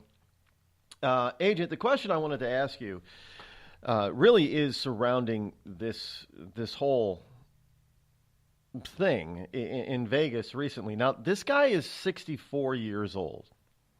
So he's a lot older than what we would normally construe as being radicalizable. In other words, if ISIS is correct and he's a recent convert within the last 6 or 12 months, first of all, that's pretty fast to convert somebody of that age, or any age, and get them on the path to doing such a horrendous act. This is something that people are talking about. Do you think that this is probably a false flag thing? First of all, let's just take one thing into consideration. This whole thing about him possibly being converted within the last 6 to 12 months is nonsense. Because the simple fact is, in order for him to stockpile all that weaponry, all that ammunition, and not to mention the sodium nitrate that would be used in making homemade bombs, would have taken longer than a year. I don't want to hear this 2 to 2.5 months. No, I don't want to hear that. That's nonsense. It would have taken much longer than that. It would have taken anywhere between 6 to 12 months. So now we have to go back further than that. Now, does that mean that the possibility of him being converted 6 to 12 months ago, longer than 12 months ago, I apologize, longer than 12 months ago is there? It's very possibly there, because the simple fact is that here we have an individual who has a great deal of money, and what does he do with that money? He goes gambling, he buys airplanes, he buys real estate, he does this, he does that. Well, you know what? There's a possibility that he might be bored. He was looking for something deeper, meaningful in his life. Nobody knows for sure. But anybody can be converted. Anybody can be converted to a religion. There have been people out there that have been lifelong, hardcore Muslims. And then all of a sudden at the age of 40 or 50, they see the light and they see, this is crazy. And what do? They convert to Christianity. Or they just become atheists altogether. So, to say you can't teach an old dog new tricks, okay, fine. You want to go with the animal analogies? Fine. A leopard may not be able to change its spots, but it can climb up a different tree every once in a while. So, to say that there's no way in hell this guy could have ever have been converted is false. So there's really no evidence out there that this would be a false flag type of thing, and this is a U.S. government CIA operation. There's nothing out there because this stuff is going to appear, and it's already starting to appear. Yeah, I saw that nonsense. The guy supposedly worked at Lockheed Martin before it was Lockheed Martin. He worked for one of the companies that got bought out and merged and created Lockheed Martin. But guess what? All he did was work on the books. And the guy worked at the IRS, and he was a mailman, and the guy got bored really easily. That's evident. The guy got bored. He's owned and lived in 27 different homes in his life, so not including his childhood. So there is also the issue that his papa, his daddy, was on the FBI's most wanted list for 8 years. Daddy would be proud. Maybe Daddy would be shocked. He's probably saying, "Hey, Stephen, we only rob banks. We don't kill 58 people." Dude, you crazier than I am. That is the other thing that I need to clarify really quick. Now that I just said that, the man didn't kill 59 people. He killed. I know it's semantics, but he killed 58. You don't consider killing yourself as a victim. They're making this guy out to be a victim. Oh, there were 59 victims in this. No, there were 58. And it's important because when you start saying that there's 59 and you're including him in that, you're saying that he's a victim. A victim of what? He's the one that did it. He wasn't crazy. How are we going to portray this guy as a victim when evidently... Now, here's the other thing also as well, victimhood here. His girlfriend came back from where did she come back from? Because half the reports say she was in Japan and half the reports say she was in the Philippines. Where the hell was she?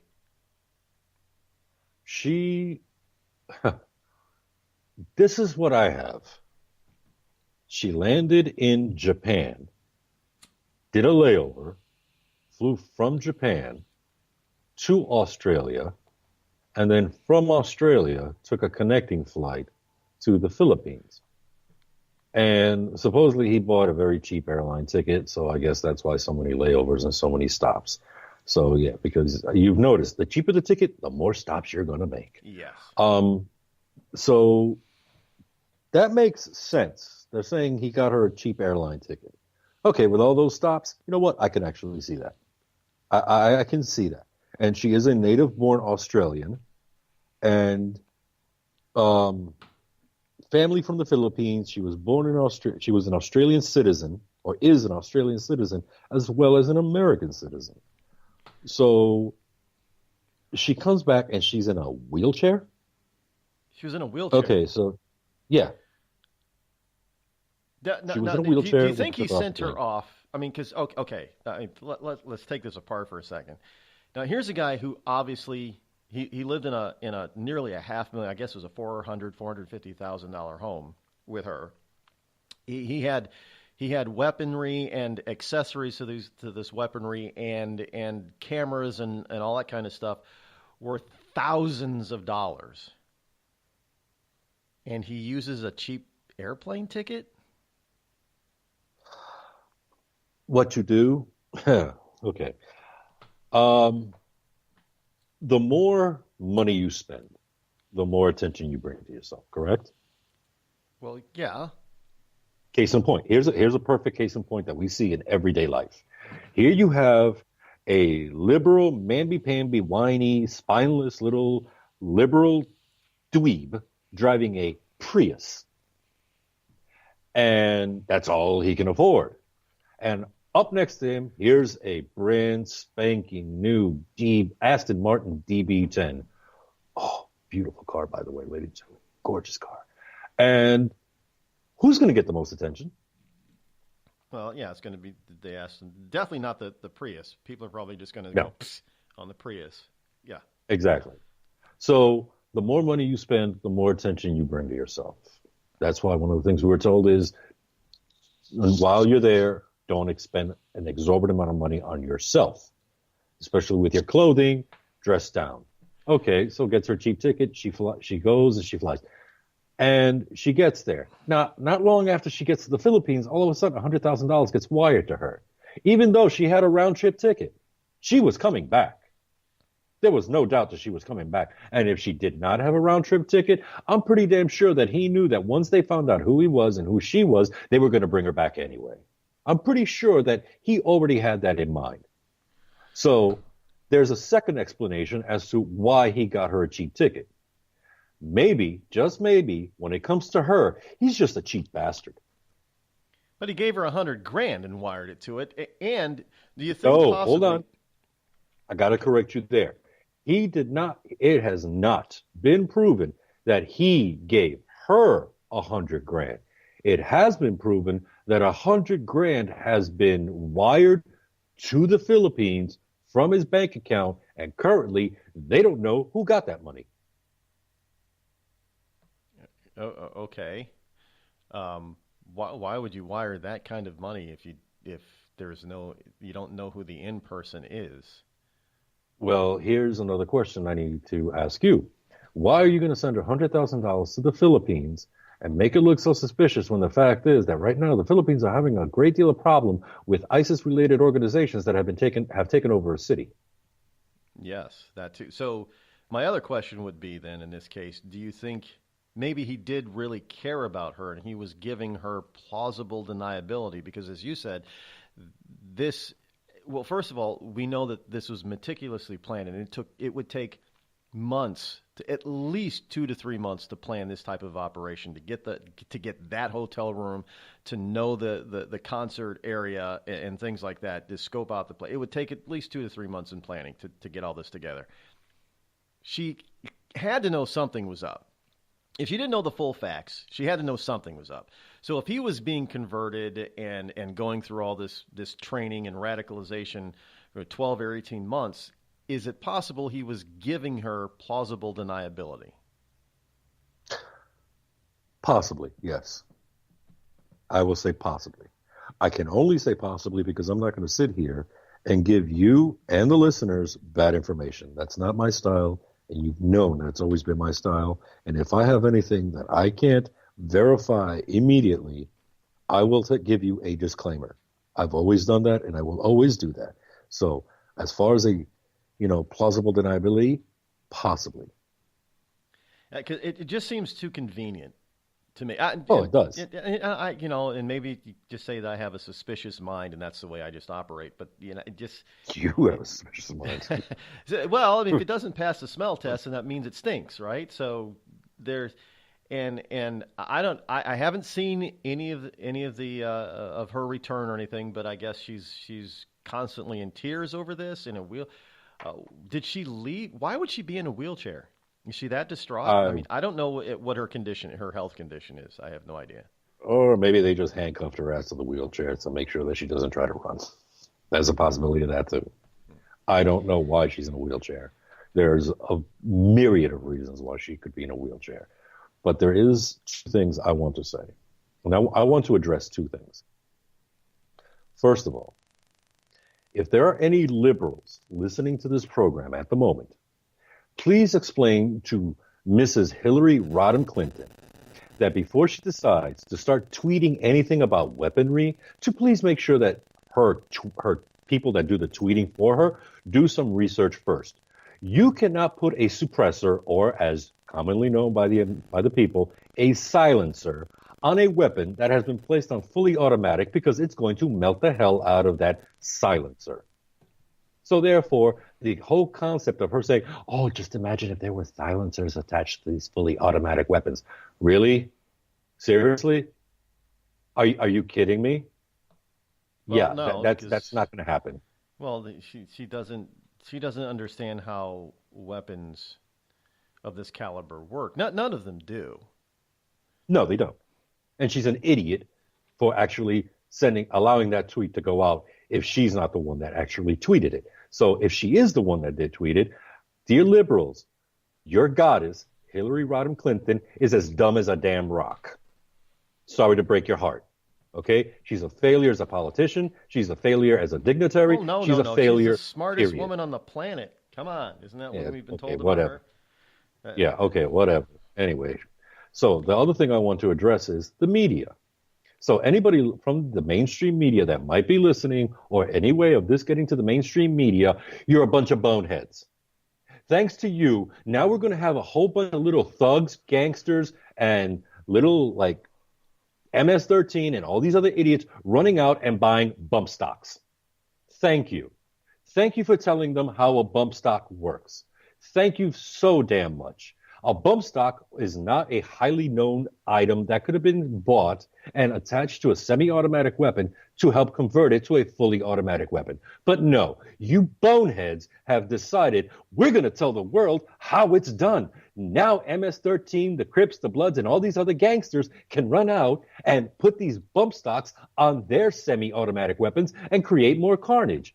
Thank you so damn much. You're awesome for that. I have to admit, I'm fairly versed in armaments and guns. You know, more so than the average person.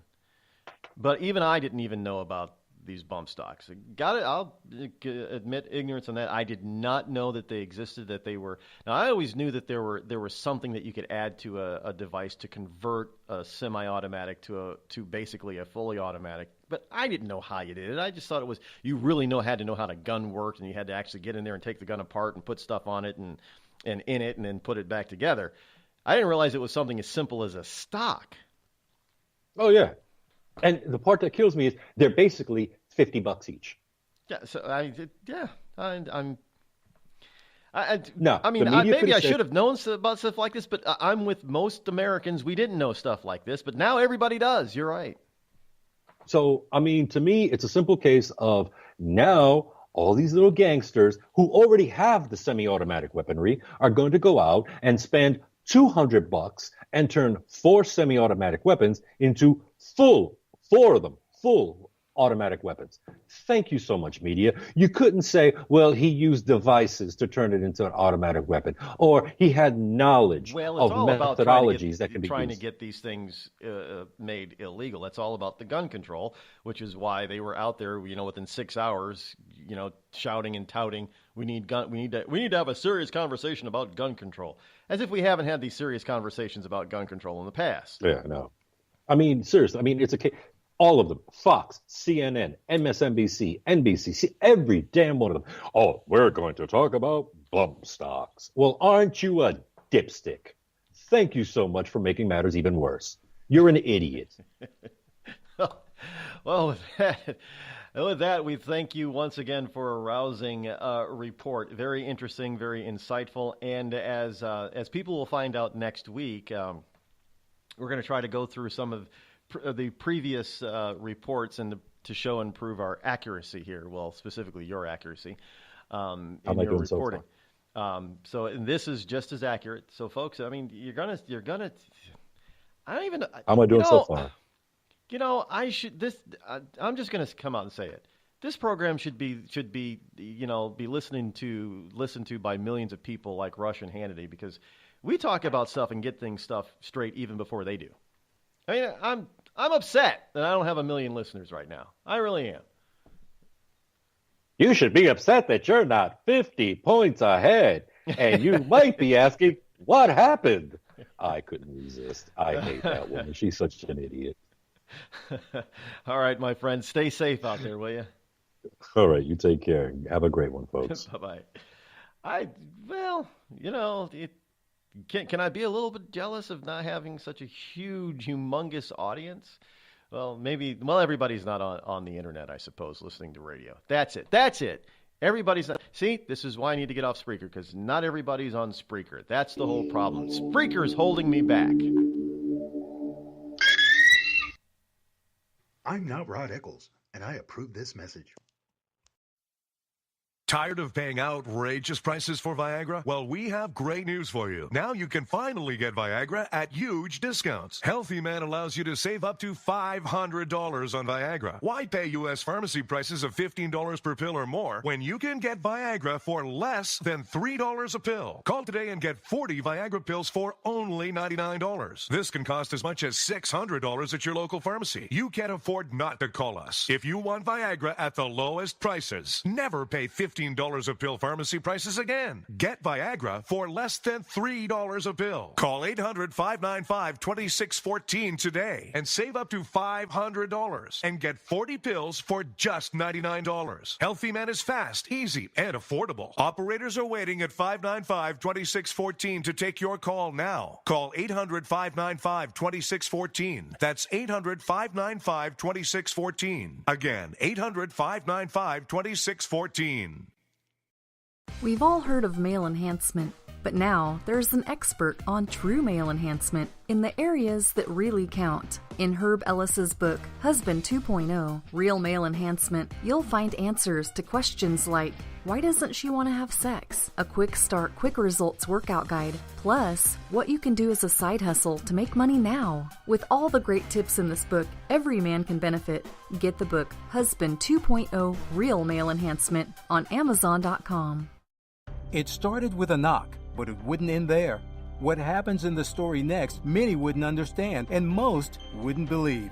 5 + 2 = Perfection by Samuel Rosette Jr. is a must-read. The scriptures within are reminders of the ancient past, and yet intriguingly infuses with texts which stand on the edge of the stage of relevancy.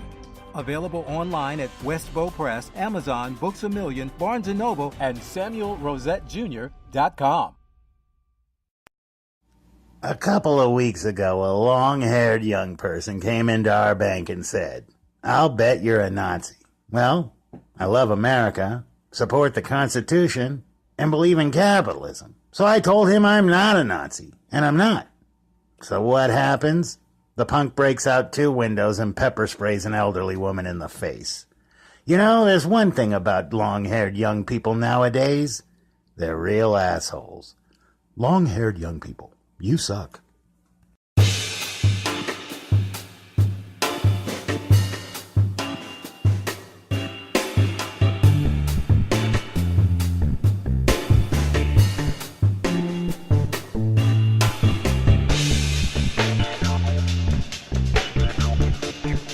Next hour, I don't have time to really get deep into it right now in this short segment, but next hour, I got this story here about the statistician who crunched the numbers, and what she found, what she found in crunching the numbers has changed her beliefs on gun control.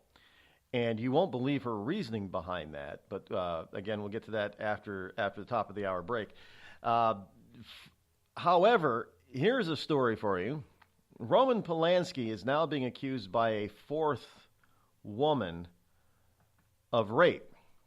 Now, here's a guy who claims that, you know, he's suffered enough, that he's paid his dues, and that he should be allowed to come back to the United States without having to go to jail or go on additional trials, and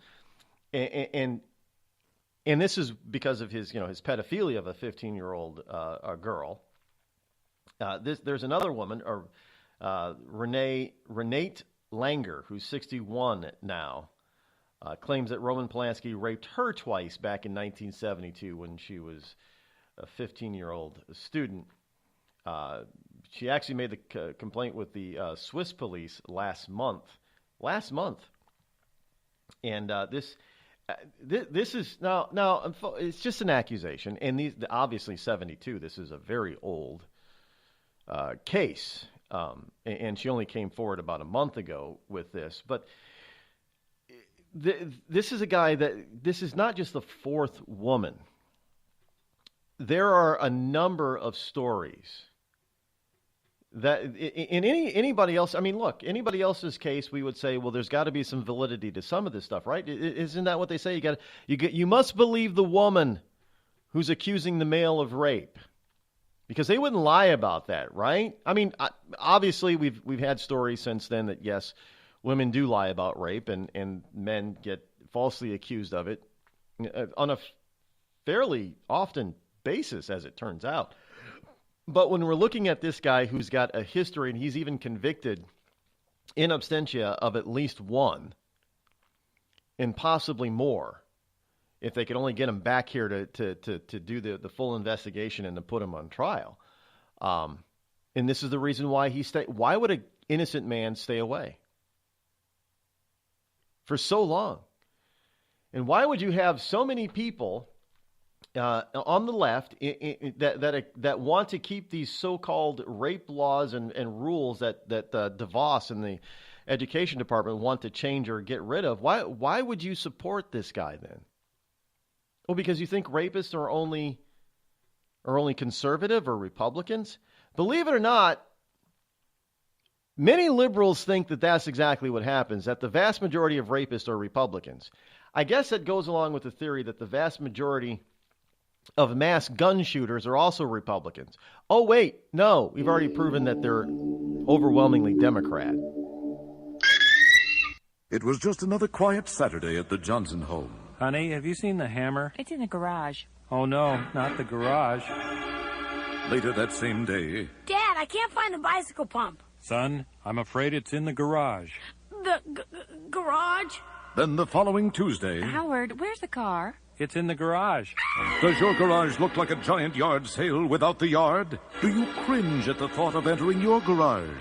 Then you need Crest Garage Cabinets. With one phone call, those wonderful folks at Crest will come out to your home, design the best combination of cabinets for you, and install them quickly and professionally before your very eyes. It's a miracle. And unlike other companies who ask for a down payment or money up front, you won't pay a penny until your Crest cabinets are installed to your satisfaction. So call Crest today, toll-free at 1-800-548-2848. That's 1-800-548-2848. And you'll never fear going into your garage again. And now, a message from the American Migraine Foundation. It's an absolute nightmare. I was terrified. It was like your head's gonna explode. Migraine is a disabling disease. Just all of a sudden couldn't see. Migraine has ruined my life. Absolutely terrifying. There's pain that does not stop. It's a throbbing, pulsing, banging, hammering feeling in your head. 36 million Americans suffer. I started getting migraines around 5 years old. Just takes over everything. I feel trapped by migraine. It hurts like my head's gonna fall off. And the whole world around you stops. My world has gotten small. You feel like the world's closing in on you. There's nothing you can do. I had spent a year housebound. It's like you're trapped in your head. There's no escaping it. You can't leave your body. Don't suffer alone. Make your move against migraine. Visit AmericanMigraineFoundation.org to find help, learn more, and get connected. The Red Cross responds to nearly 66,000 disasters every year, most of them house fires. Red Cross President and CEO Gail McGovern says you need to develop an evacuation plan and practice it, especially with your children. It takes just 2 minutes for a home to be engulfed in flames. Practice those drills. We all think our kids know what to do. They don't. We need to teach them. We have started a large campaign where we're going into vulnerable communities and helping install smoke alarms. Already 92 lives were saved, and 4 of those lives were saved by a 5-year-old girl who remembered what we taught them during these fire drills, and she got her family out. We also have a slew of free apps that people can download onto their smartphones. It's what to do in every kind of disaster you can imagine, how to prepare and how to recover. To help support all the Red Cross does and to make a financial donation, go to redcross.org. That's redcross.org. It's Thursday night, and you're grabbing drinks with some friends. Started off with a pitcher for the table, which quickly becomes 2. There's pool. And there's the photo booth. All right, everybody squeeze in. Say cheese! Followed naturally by an order of wings. And another. Can we get some extra ranch sauce? Then there's the ceremonial nightcap. So what are we doing this weekend? And lastly, it's back to the car, which, if you're buzzed,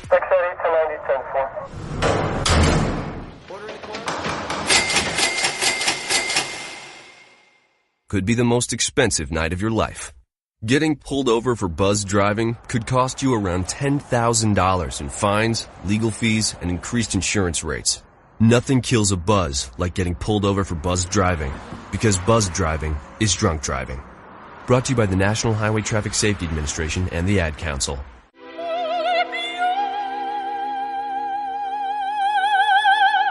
The human voice. It can be sweet as music, powerful as thunder, and so, my fellow Americans, cheerful as laughter. But for millions of people, it can also be a sign of COPD. This serious lung disease can make it so hard to breathe, you often can't catch a breath or finish a sentence, let alone carry a tune. And many who have COPD don't even know it. That's where your voice comes in. If you think you or a loved one have symptoms, talk with a healthcare provider. Early diagnosis can mean better treatments and quality of life. Join us in raising our voices for the millions with COPD who can't. Learn more, breathe better at NIH.gov.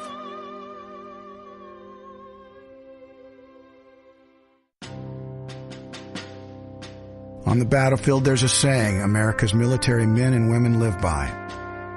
Never leave a fallen warrior behind. Ever. Off the battlefield, Wounded Warrior Project operates with the same goal. We leave no warrior behind. Wounded Warrior Project is a non-profit organization created to help our men and women returning home with the scars of war. Whether those scars are physical or mental, we're here to make sure that they heal. And whether it's helping those with post-traumatic stress disorder live a normal life again, or giving much-needed support to injured warriors in veterans' hospitals. Because no one deserves our help more than the men and women who risk their lives to keep us safe. Wounded Warrior Project. We never leave a fallen warrior behind. Ever. Learn more about what we do at woundedwarriorproject.org. Every day, the men and women of the United States Marine Corps demonstrate their commitment to defend the American way of life. Since 1775, we have served our nation as a force in readiness. From combat operations to humanitarian assistance in every corner of the world. No matter where the mission takes us today, or wherever our country needs us tomorrow, we always remember the land we call home. As Marines, we take a stand for each other, for our nation, for us all. The few, the proud, the Marines.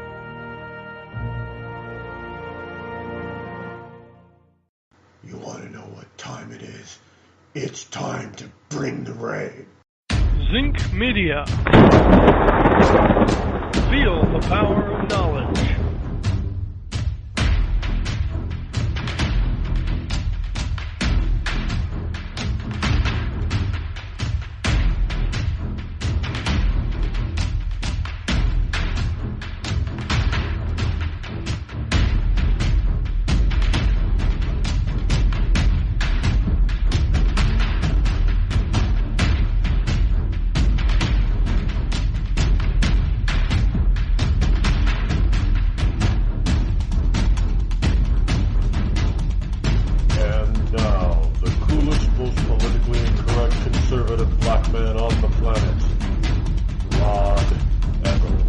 And here we go. Hour number 3, the fastest 3 hours on Internet Talk Radio is right here on the Rod Eccles Show. Glad that you are here on this Wednesday, October number 4 in the year of our Lord 2017. Good to have you on board. You know, I don't often, and this is again my fault, I call it lack of professionalism on this part. I'm not very good at self-promotion, as they say, but and I don't often talk about the website, rodeccles.net, and I talk even less about all the various social media outlets that you can get hold of me on. Now, I've started to, I know I have accounts in quite a few of them. And I've started to really whittle it down and pay attention to really just 2 now. That would be the Facebook page as well as Twitter. Now, it doesn't mean that I don't pay attention to Google Plus or Google Circles, whatever they want to call it. Still do that. And I still do utilize and pay attention on an infrequent basis to LinkedIn, as well as, I don't even pay attention to YouTube, actually, to tell you the truth. But Gab.ai, it just didn't, it's not really taken off. I mean, the reason why a lot of people go over to Gab is because they were afraid that they'd have their Twitter accounts, turned off. But Twitter has been noticeably more, shall we say, accepting of late. So I don't know why that is or why that seems to be, but it seems to be accurate. And now Facebook is being hammered by all sides now, left and right. And so it seems also Facebook has taken a step back a little bit. Now that's no consolation to people who still have their accounts frozen or deleted. But they seem to have cut back on doing that as well, Maybe that's because people are also going to other sites like MeWe, that are the equivalent of a Facebook type of thing. So, but I do have a MeWe account, but that's it. I mean, because otherwise, you really, if you got on all these social media sites that are available out there, and so the ones that are growing, the ones that are not growing, it's hard to pick which ones are the new Facebook. Tell you the truth. But you'd spend all day just answering stuff. Not that I mind when people comment on on my post or ask me questions, because I will get to you and answer them. But it can be very time consuming if you're on too many. So I've tried to whittle it down to, it doesn't mean that it'll always be that way. Hell, the biggest guy in this arena, Rush, although he does have a Facebook page, and I do believe he now has a Twitter account, he doesn't pay attention to any of it. I mean, those are done by his staff. This is what Rush says. I'm not making this up. Rush says he doesn't really pay attention to that stuff. Rush doesn't even, I mean, he's openly admitted he doesn't like Twitter at all. So just I can understand why he doesn't. Sean Hannity is another one who utilizes Twitter heavily for himself, but he's admitted on the air that he doesn't really like Twitter either. So, and I've admitted Twitter is not my favorite place to be on social media either. But it is effective.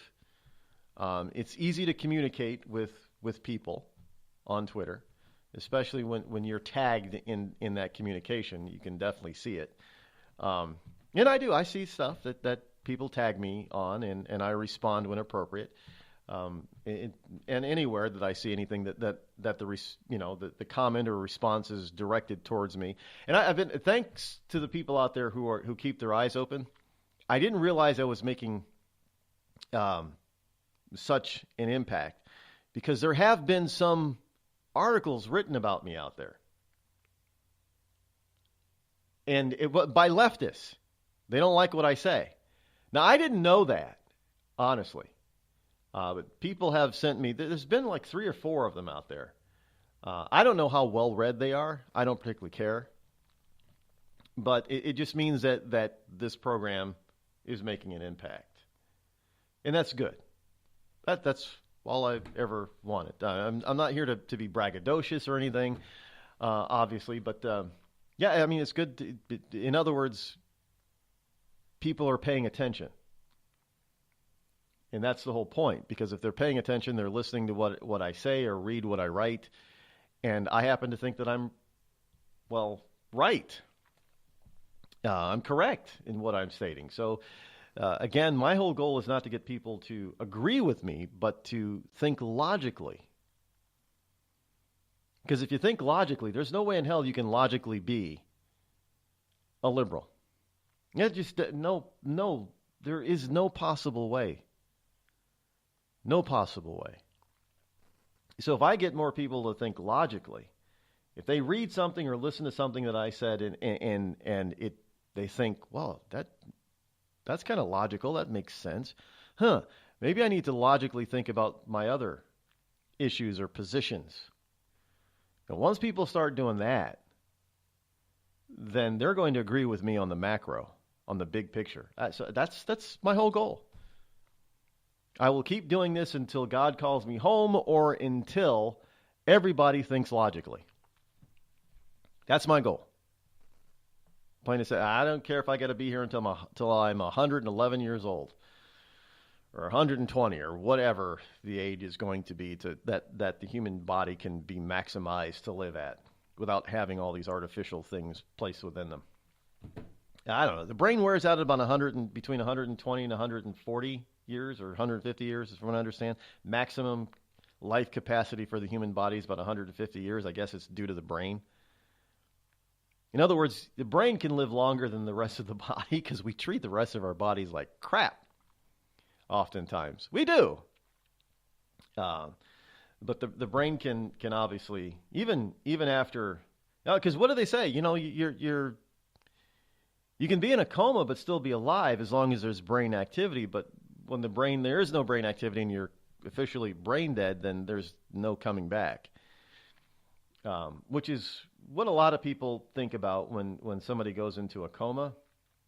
The first thing they do is they ask the doctor, well, is there still brain, or the doctor explains that there's still brain activity, so there's hope. And the doctor will tell you, well, there's no brain activity, there is no hope, and oftentimes people, it's a heart-wrenching decision. Do you pull them off of life support, which means that they die within minutes after such a thing. But if there's brain activity, oftentimes when people are disconnected from life support, they stay alive. Which is pretty amazing. So it's all that whole thing upstairs. Now there are people that believe that your soul resides that chakra thing, whatever they call it, in your chest. They think that's where the soul is. But there are some people in some religions that believe that the soul actually resides in the brain. And that's where, when the soul leaves the body, that's when you become brain dead. That makes sense. I don't know where the soul is located in the body. I'm not going to say I have any clue. I have no idea. Could be located in your big toe for all I know. But the whole issue is I do believe that once the soul leaves the body, that's it. I know there's a new movie coming, the reboot, or is it a sequel to Flatliners? It's coming. So, and they're gonna Hollywood is going to challenge that notion. You've heard of people having near-death or death experiences, and they've been resuscitated, and their soul has been pulled back into the body. So I guess you can pull somebody back. I'm not a medical expert. I'm not a spiritual expert in that regard, so could not tell you. But you can't discount or deny people's experiences on their near-death or their death experiences. Really, you can't deny them. But however, this story here about this statistician, after researching gun violence, she says, "I no longer believe in gun control." Yes, Leah Libresco, Libresco, Libresco. Isn't that kind of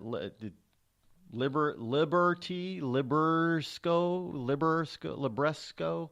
Yeah, pretty close there, isn't it? She's formerly of Nate Silver's 538 site, where she crunched the numbers in a study of all 33,000 gun homicides in the United States annually. She went in thinking that the usual liberal anti-gun menu of issues, and that anti-gun policies actually do and would further reduce the number of gun-related deaths dramatically. She came out concluding, after crunching the numbers, that the only selling point of those policies, anti-gun policies, is that gun owners hate them. Whatever makes liberals cry, was Libresco's takeaway on the efficacy of mainstream gun control policies, is that they're appealing to people who support them mainly to the extent that they make gun aficionados cry. In other words, these gun policies, especially these gun bans and confiscation policies in places like Britain and Australia, do nothing to dissuade and reduce gun violence in those countries. Isn't that amazing? We've been saying that for years. Well, and we've been looking at the evidence in places, in municipalities and in states where they've loosened the gun laws, and certain types of crimes, and especially violent and property crimes, have dramatically dropped in the states where they've loosened the gun laws. They've also done that here in New Hampshire to an extent, where you no longer need a permit to carry a concealed weapon. Now, you didn't need a permit to carry to open carry a weapon, but to carry a concealed weapon, you needed a permit. And now we are what they call a constitutional carry. No permit needed. Anybody who can currently legally obtain a gun, under federal statutes and other laws, if you're a felon, you obviously are not supposed to have a gun. or if you've been convicted of other types of violent crimes, not exclusive to gun crimes, you may not be able to purchase a gun. But whoever can legally purchase and obtain a gun and carry a gun in all of northern New England now, Vermont, New Hampshire, and Maine, you can do so freely, concealed, or open. No permits required. And I think in Vermont, you can even drive around, the old thing where you have the shotgun or rifle in the pickup truck window. I think you can do that in Vermont. And I think you can do that in Maine. I haven't seen anybody do it in New Hampshire. Although I don't live up north and I don't live in New Hampshire farm country, so to speak. So I don't see a lot of farmers. I mean, because who else is going to be driving around that way, I guess? I don't know. As farmers, is that what we assume? But, yeah, so she's a liberal. She was a liberal statistician going in to crunch the numbers to say, hey, look, I'm going to crunch these numbers with my team, and we're going to prove that anti-gun policies actually work to vastly reduce gun violence and gun crime. And what she found out, it was the opposite. So that's why she's looking at the numbers. She's actually, she's a statistician. She's actually looking at the numbers. All the reported numbers. And after doing this long number crunching and research, she no longer believes in gun control because the numbers don't support what she first believed. In fact, she's basically saying now that she believes the opposite now of what she used to believe. That most gun control laws do nothing to dissuade bad behavior with guns. And in fact, when she actually looked at the numbers, that 33,000 homicides, gun homicides in the USA on an annual basis. This is why I say you got to be careful when these idiot liberal media outlets say that this guy, Paddock, killed 59 people. He didn't. He killed 58. It's important because in that 33,000 gun homicides, what she found out was nearly 2/3 of those supposed homicides are self-inflicted. In other words, suicides. So a suicide, by definition, is a murder. You just murdered yourself. That's all.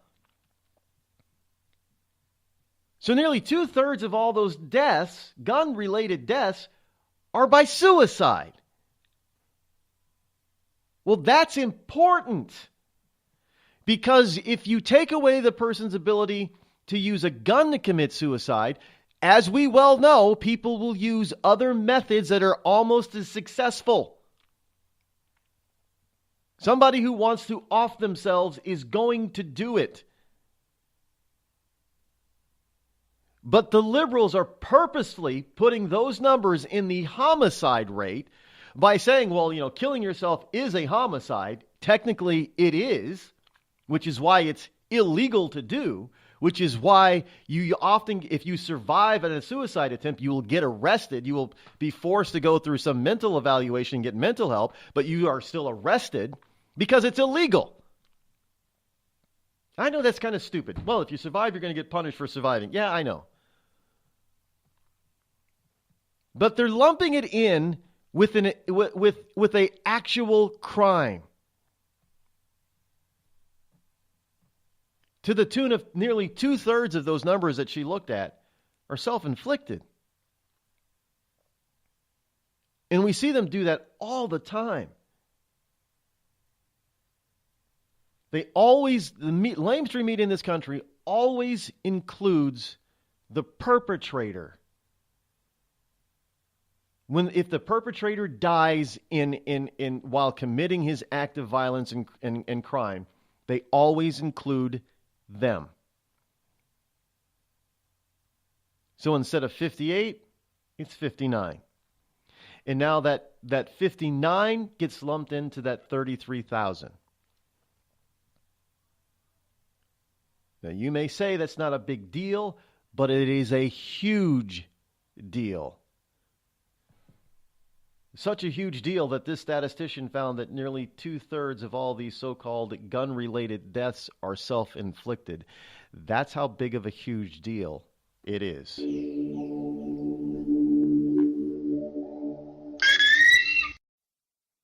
Tired of paying outrageous prices for Viagra? Well, we have great news for you. Now you can finally get Viagra at huge discounts. Healthy Man allows you to save up to $500 on Viagra. Why pay U.S. pharmacy prices of $15 per pill or more when you can get Viagra for less than $3 a pill? Call today and get 40 Viagra pills for only $99. This can cost as much as $600 at your local pharmacy. You can't afford not to call us. If you want Viagra at the lowest prices, never pay $15 a pill pharmacy prices again. Get Viagra for less than $3 a pill. Call 800-595-2614 today and save up to $500 and get 40 pills for just $99. Healthy Man is fast, easy, and affordable. Operators are waiting at 595-2614 to take your call now. Call 800-595-2614. That's 800-595-2614. Again, 800-595-2614.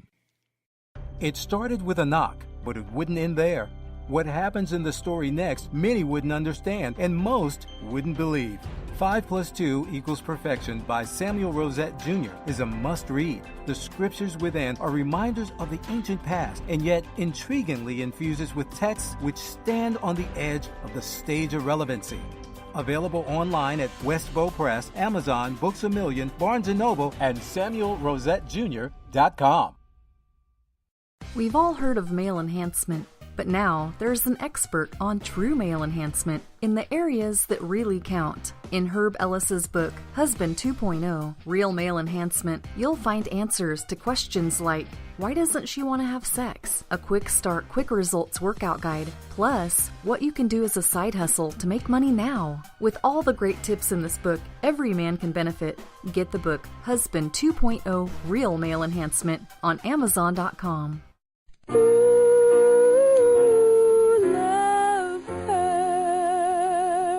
Yes, love hurts. It can hurt emotionally, but more important, it can also hurt you physically. It can hurt you in a way which nobody who owns a hot tub and lives in California can afford to be unaware of. Yes, I'm talking about California hot tub rectal gonorrhea. This painful, incurable disease can make an enjoyable soak in a hot tub with family, friends, and dog into a literally unforgettable experience.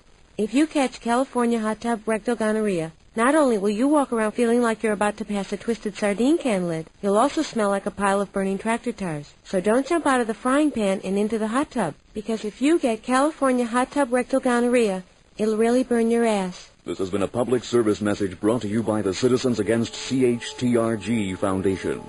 California hot tub rectal gonorrhea. We're not going to take it sitting down.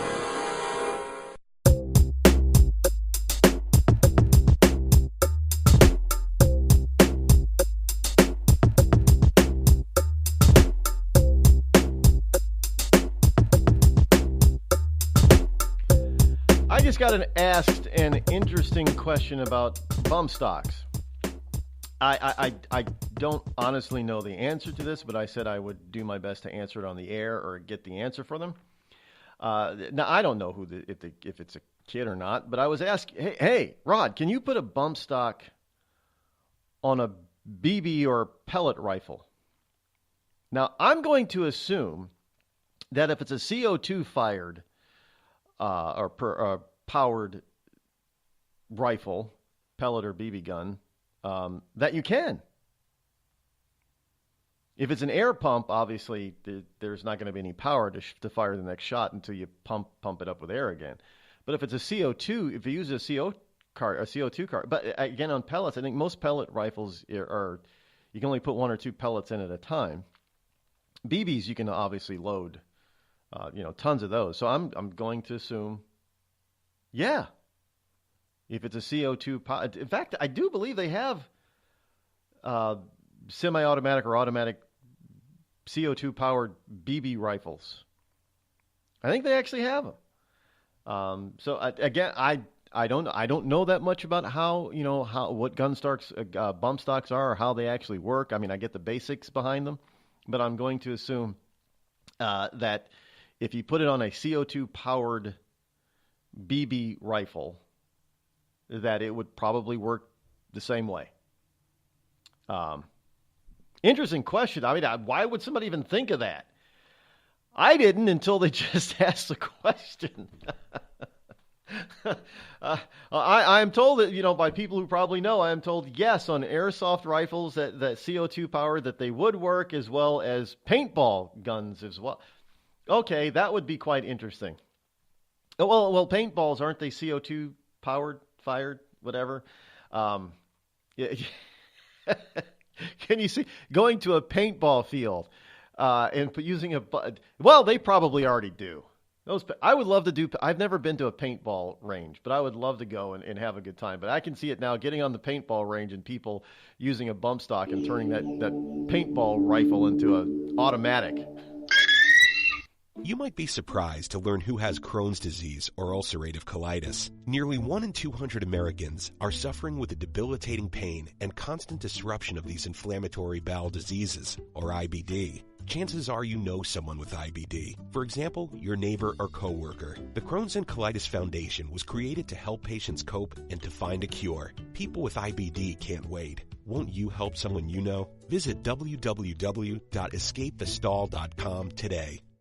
Were you born from 1945 to 1965? People born during these years are 5 times more likely to have hepatitis C. But most people don't know they are infected. So even if you try to eat right, exercise, and take care of yourself, you can still have hepatitis C, a serious liver disease that often has no symptoms. In fact, people can live with hepatitis C for decades without feeling or looking sick. But over time, hepatitis C can cause serious health problems, including liver damage, liver failure, or even liver cancer. Getting tested is the only way to know if you're infected with hepatitis C. That's why the CDC recommends everyone born from 1945 to 1965 get a blood test for hepatitis C. Treatments are available that can cure this disease. So talk to your doctor about getting tested. It could save your life. A message from the CDC. Everyone is talking about healthcare these days. America spends twice that of other developed countries on our healthcare system, yet our health ranks near the bottom. How can we stop spending so much and getting so little? Shifting to a system based on primary care can help fix the problem. Patients with a primary care doctor live longer, healthier lives and are less likely to suffer from cancer, heart disease, or stroke. Primary care that is comprehensive and coordinated also saves money. Patients who have a primary care doctor spend 30% less on health care than patients who don't. States with a high number of primary care doctors have lower health care costs and higher quality care. Primary care can help make America healthy again. To learn more about the benefits of primary care, visit www.healthisprimary.org. This message is brought to you by America's Family Physicians. It's been called shell shock, war neurosis, and battle fatigue. Today, we call it post-traumatic stress disorder, and it affects 1 out of every 5 warriors returning from battle in Iraq and Afghanistan. The Wounded Warrior Project offers comfort and support for warriors with PTSD and all other scars of war, whether those scars are visible or hidden. Find out how to help, because for warriors, the greatest casualty is being forgotten. Please visit woundedwarriorproject.org. The Amazon's rainforest is being cut down so fast that by 2030, 55% of it could be completely wiped out. The Earth's forests can't speak up when they need help, but we can. Be the voice for those who have no voice. Visit worldwildlife.org. There's a threat targeting America. One that's growing fast, but may still be hard to see. Lyme disease. Spread by tiny ticks, often smaller than the head of a pin. This dangerous disease is now more widespread than West Nile, tuberculosis, and HIV/AIDS combined. And if left untreated, it can lead to arthritis, facial paralysis, and even memory and concentration problems, often called brain fog. As the threat of Lyme disease grows to more than 300,000 projected cases each year, it's time for us to target Lyme disease. That means checking for ticks when you've been outside, even in your own backyard. It means seeing a doctor if you experience the symptoms of Lyme disease, which can include joint pain, flu-like symptoms, fever, fatigue, or sometimes a bullseye-shaped rash. Set your sights on stopping Lyme. Learn how you can target Lyme disease at targetlyme.org. Dad, we need to talk. Can we just enjoy the drive? If you're not going to listen to me, who will you listen to? Jeffrey. Ah! Marcia Gay Harden, what? Eyes on the road, Dad. What are you doing? What are you doing in my back seat? How did you get in here? You're getting older. Not that old. Your brain's changing. It's natural. Yeah, that's what I was saying. Honey, I've got experience with this. Jeffrey, brain health is all about making the most of your brain as you age and helping to reduce some of the risks to your brain. Really? Now that's interesting. So, you'll talk to her about this, but not me. Marcia Gay Harden? Where did she go? Learn what you can do to help keep your brain healthy at brainhealth.gov. She didn't say goodbye? I mean, I would have. Visit brainhealth.gov.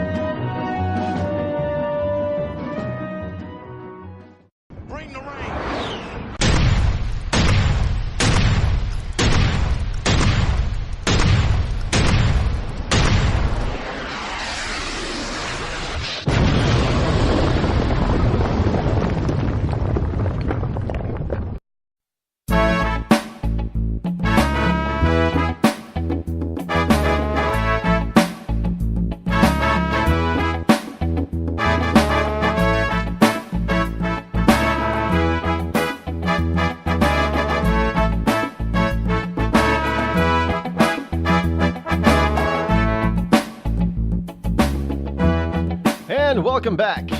What do we got here? We've got today's holidays. Yes, the holidays for today, October 4, in random order here, no order of importance. Today is, now some of these days, like this one, is observed the first Wednesday of October, not necessarily on a particular date, but it is on a day. The first Wednesday of October is always Balloons Around the World Day. So you may see balloon. Get your kid a little balloon. And just make sure it's not a red balloon because that's going to freak out. I guess there is a creepy clown who's already attacked a little girl someplace in the country. So don't get your kid a red balloon because that could be construed as creepy. But look for hot air balloons to fill the skies this day and this weekend. There's a lot of balloon festivals happening this week, I suppose, so in observance of Balloons Around the World Day. Today is also E-Day. Now, what is E-Day? No, it is not a little island, although there is a country or an island called E-Day, E-D-A-Y. But today is E-Day. It's an annual New Zealand initiative started by Computer Access New Zealand aimed at raising awareness of the potential dangers associated with electronic waste. And it is also a day to offer the opportunity for such waste to be disposed of in an environmentally friendly fashion.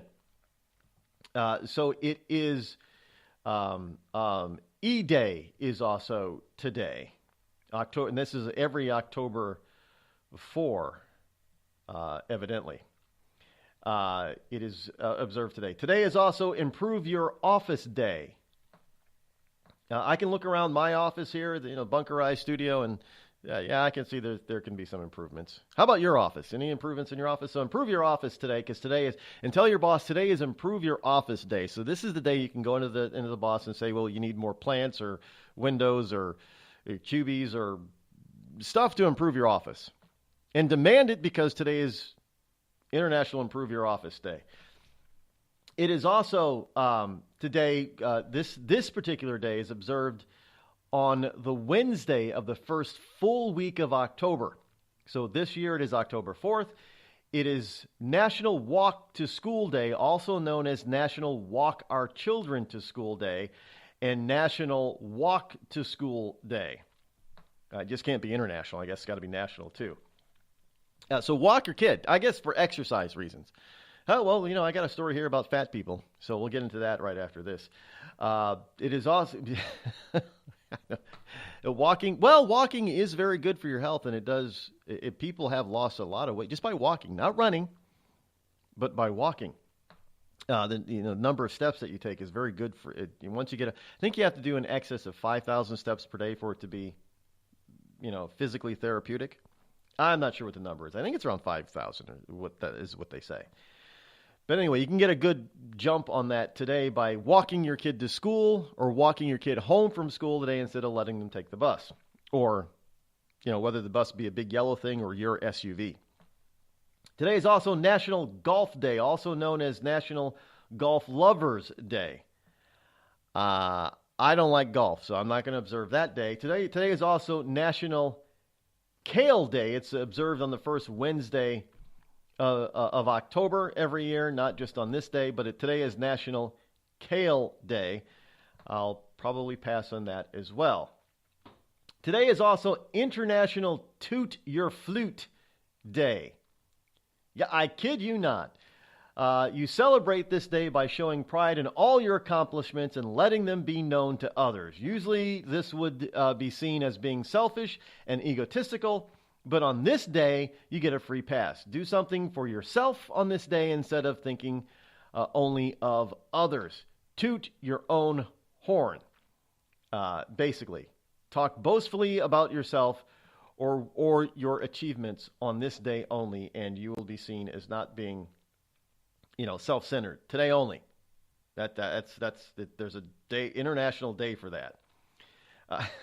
So you can freely talk about yourself today.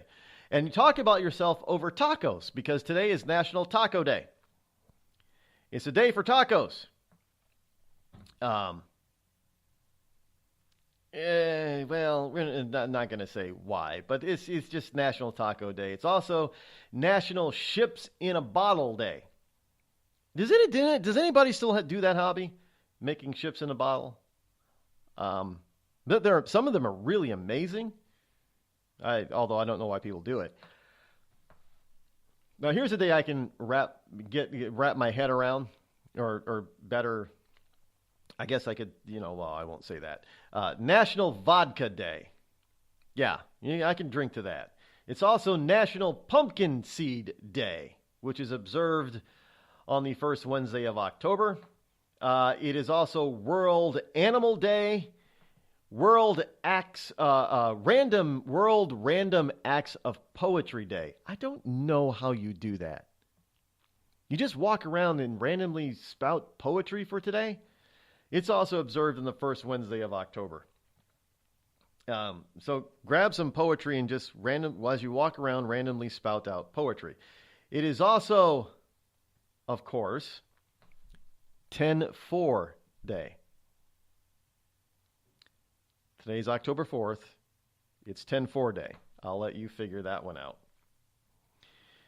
And lastly, it is a delicious holiday. Now, I don't think this goes very well with vodka, but it goes very well with milk. It is, yes, today, believe it or not, is known as Cannabullens Day. Kanelbullens. Dag. Cannabullens Dag. Otherwise known, well, that's in Swedish, by the way. Kallenbund Dag.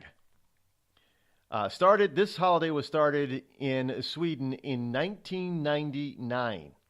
So it's a relatively new holiday, and we know it as Cinnamon Roll Day.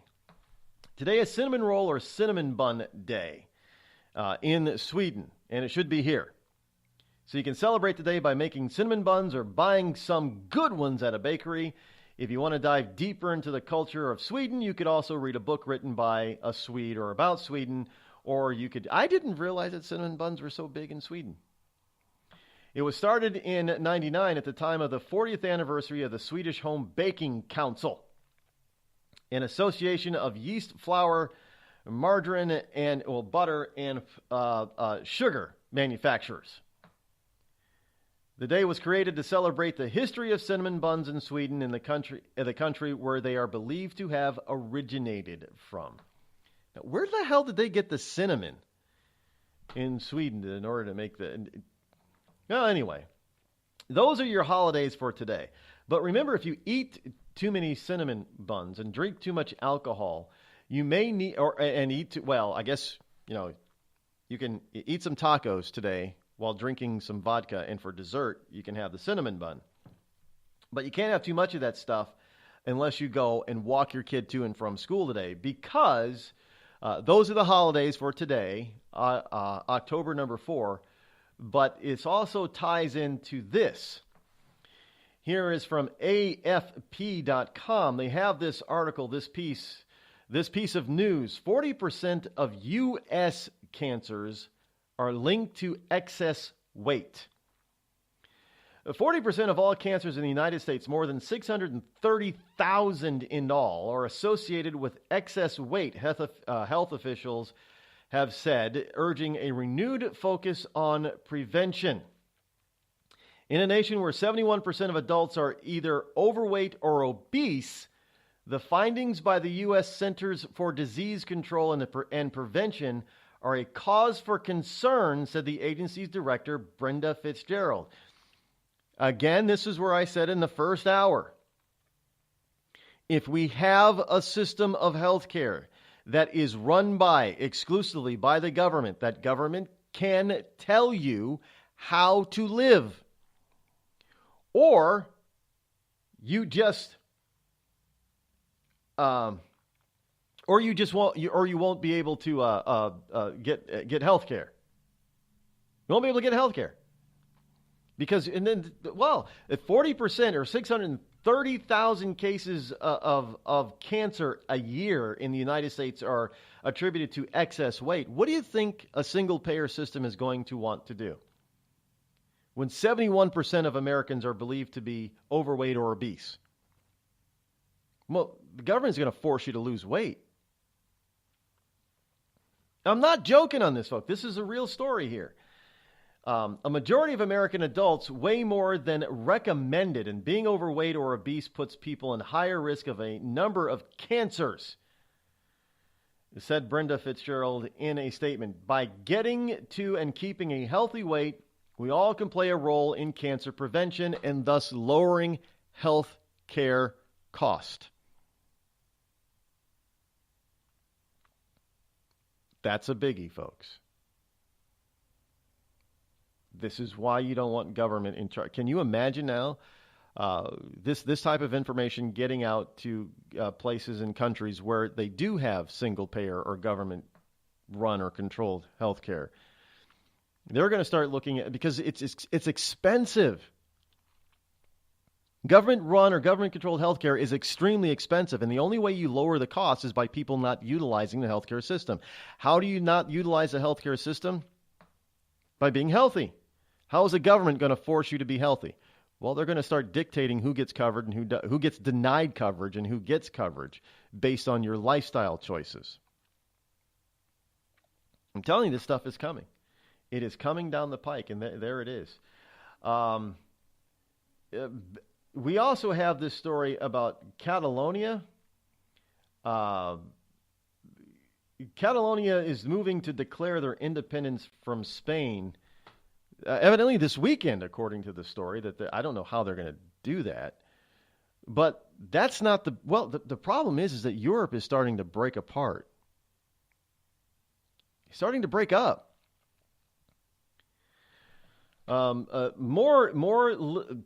Outlying places or I don't know, counties or districts are looking at independence from their big brother countries in the EU. Look, you already have. Well, this is all part of this whole notion that these places are getting sick and tired of being over. The big thing is that they're being overrun by two things: overtaxation and this refugee thing, which really aren't refugees. These people are Germany. Evidently, some regions in Germany are threatening to go through independence referendums. They're also threatening, I guess, other places in counties or whatever, regions in Spain. We could see the complete and total breakup of Spain if this goes through. You're looking at regions. There are places, the story says, places in France.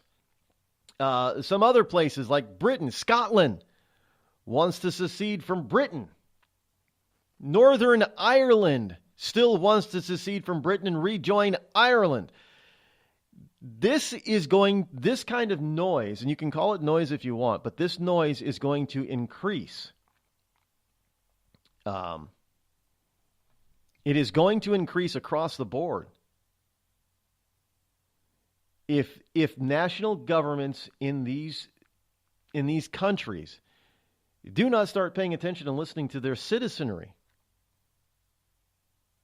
you can't overtax a particular region of your country and not expect them to one day get fed up with it. You can't keep letting your country be flooded with these so-called refugees that commit all kinds of horrible. A lot of this, sure, we hear about the terrorist attacks when they do something major, like go through a shooting rampage and blowing up places in Paris, or stealing trucks and running people over during festivals or in crowded streets or on a bridge or something. But there are tons and tons of small terrorist acts that occur by these refugees in all of these countries. Germany is replete now with systemic raping of the German women by these refugees. Spain is starting to experience some of this now. Outside of, when it happens in Madrid, you hear about it, but it's outside of Madrid. And Catalonia, especially where Barcelona is located, they're getting sick and tired of it. In that Madrid is not paying attention to their desires, their needs, and their concerns. This is what Scotland is getting. Scotland didn't like the whole Brexit idea. They wanted to stay in the EU, but Scotland has always had this issue of being independent from England. They don't like being part of Britain. And they've had a referendum. What was it, 2 or 3 years ago? Nearly 60%. Or no, it was a narrow vote, I guess. You had nearly 50%, almost 50% of the Scottish population was all for splitting from Britain. And that's only going to grow. That number is going to grow. We see these numbers for calls for independence from various regions and countries all across Europe now. Catalonia is just it's coming to a head in Spain for this one. I know that there are internal issues with all of these things, and I would say, well, if you have something in common, it's probably a bad idea for many of these regions to want to be there. They couldn't survive as a.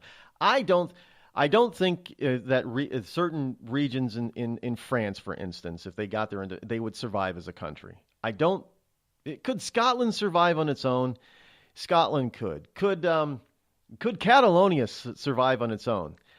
I'm thinking they're better off being Spanish, not Catalonian.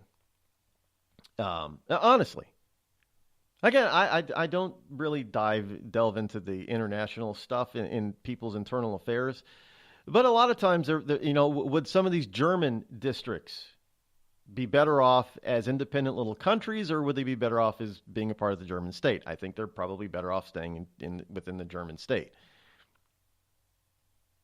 In reality, I think most regions would be better served by not forming their little, small, tiny little own country and staying a part of the bigger nation. Now, should the capitals of these countries with these regions be paying more attention to them?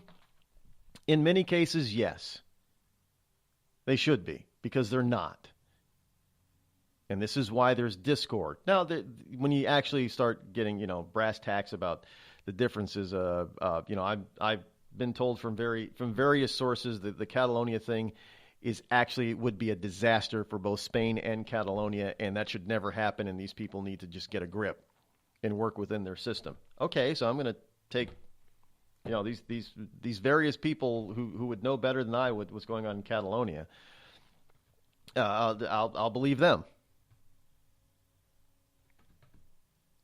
But you cannot ignore the discord that is being sown. And part of that is simply because you have these internationalists in government offices across Europe that believe in one world status and one world government, and everybody should be able to freely go wherever they want on the planet. and not be limited. And that isn't working. The people of these cities, of these counties, of these towns, of these regions are saying enough is enough, and they're not being listened to. So how do you get those in power to listen? Start demanding your independence. Maybe that's what they're actually trying to do in Catalonia. I don't know. Tired of paying outrageous prices for Viagra? Well, we have great news for you. Now you can finally get Viagra at huge discounts. Healthy Man allows you to save up to $500 on Viagra. Why pay U.S. pharmacy prices of $15 per pill or more when you can get Viagra for less than $3 a pill? Call today and get 40 Viagra pills for only $99. This can cost as much as $600 at your local pharmacy. You can't afford not to call us. If you want Viagra at the lowest prices, never pay $15 a pill pharmacy prices again. Get Viagra for less than $3 a pill. Call 800-595-2614 today and save up to $500 and get 40 pills for just $99. Healthy Man is fast, easy, and affordable. Operators are waiting at 595-2614 to take your call now. Call 800-595-2614. That's 800-595-2614. Again, 800-595-2614. We've all heard of male enhancement, but now there's an expert on true male enhancement in the areas that really count. In Herb Ellis's book, Husband 2.0, Real Male Enhancement, you'll find answers to questions like, why doesn't she want to have sex? A quick start, quick results workout guide, plus what you can do as a side hustle to make money now. With all the great tips in this book, every man can benefit. Get the book, Husband 2.0, Real Male Enhancement, on Amazon.com. It started with a knock, but it wouldn't end there. What happens in the story next, many wouldn't understand, and most wouldn't believe. 5 + 2 = Perfection by Samuel Rosette Jr. is a must-read. The scriptures within are reminders of the ancient past, and yet intriguingly infuses with texts which stand on the edge of the stage of relevancy. Available online at Westbow Press, Amazon, Books A Million, Barnes & Noble, and SamuelRosetteJr.com.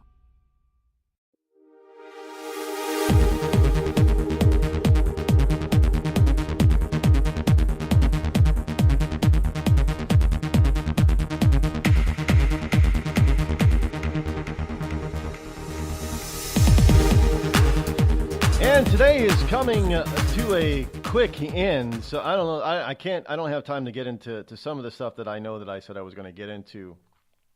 We'll try to save some of that for tomorrow, I guess, about the Social Security number.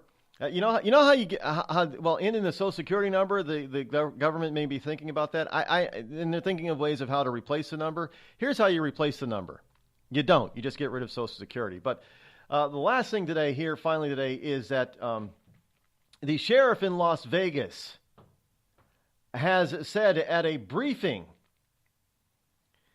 he's admitting to a potential motive for the first time. He says the sheriff of Las Vegas says the shooter could have been radicalized. Could have been radicalized. Seriously. Is that really what they're going to say now? They could have been he could have been radicalized. You know, so in other words, for this sheriff to actually come out and say that, folks, now pay attention to this. They got to have some evidence that would suggest that this guy could have been radicalized. And if they're saying that he could have been, it means that they have enough evidence to believe that he probably was. And they're still not telling us the full story yet. So the FBI would be wrong, wouldn't they? Of course. But hey, we pegged it right here on the Intel report earlier today about that one, didn't we? We did. Man, you never get tired of being right, I tell you. It's so good to be right. So often. Well, you're going to hear me be right more often tomorrow in about 21 hours, so tune in then because we're out of time for the day. So enjoy your hump day, folks, and your cinnamon buns. I'll see you here tomorrow. Till then, I'm Rod Eccles. Thanks for tuning in. I'm out.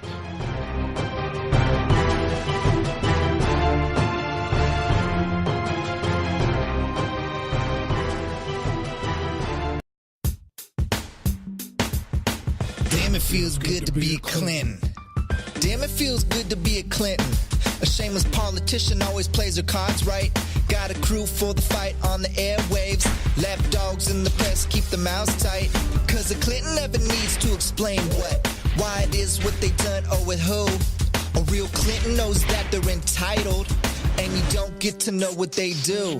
What difference does it make? For Clinton, what's loaded in some fat apple file?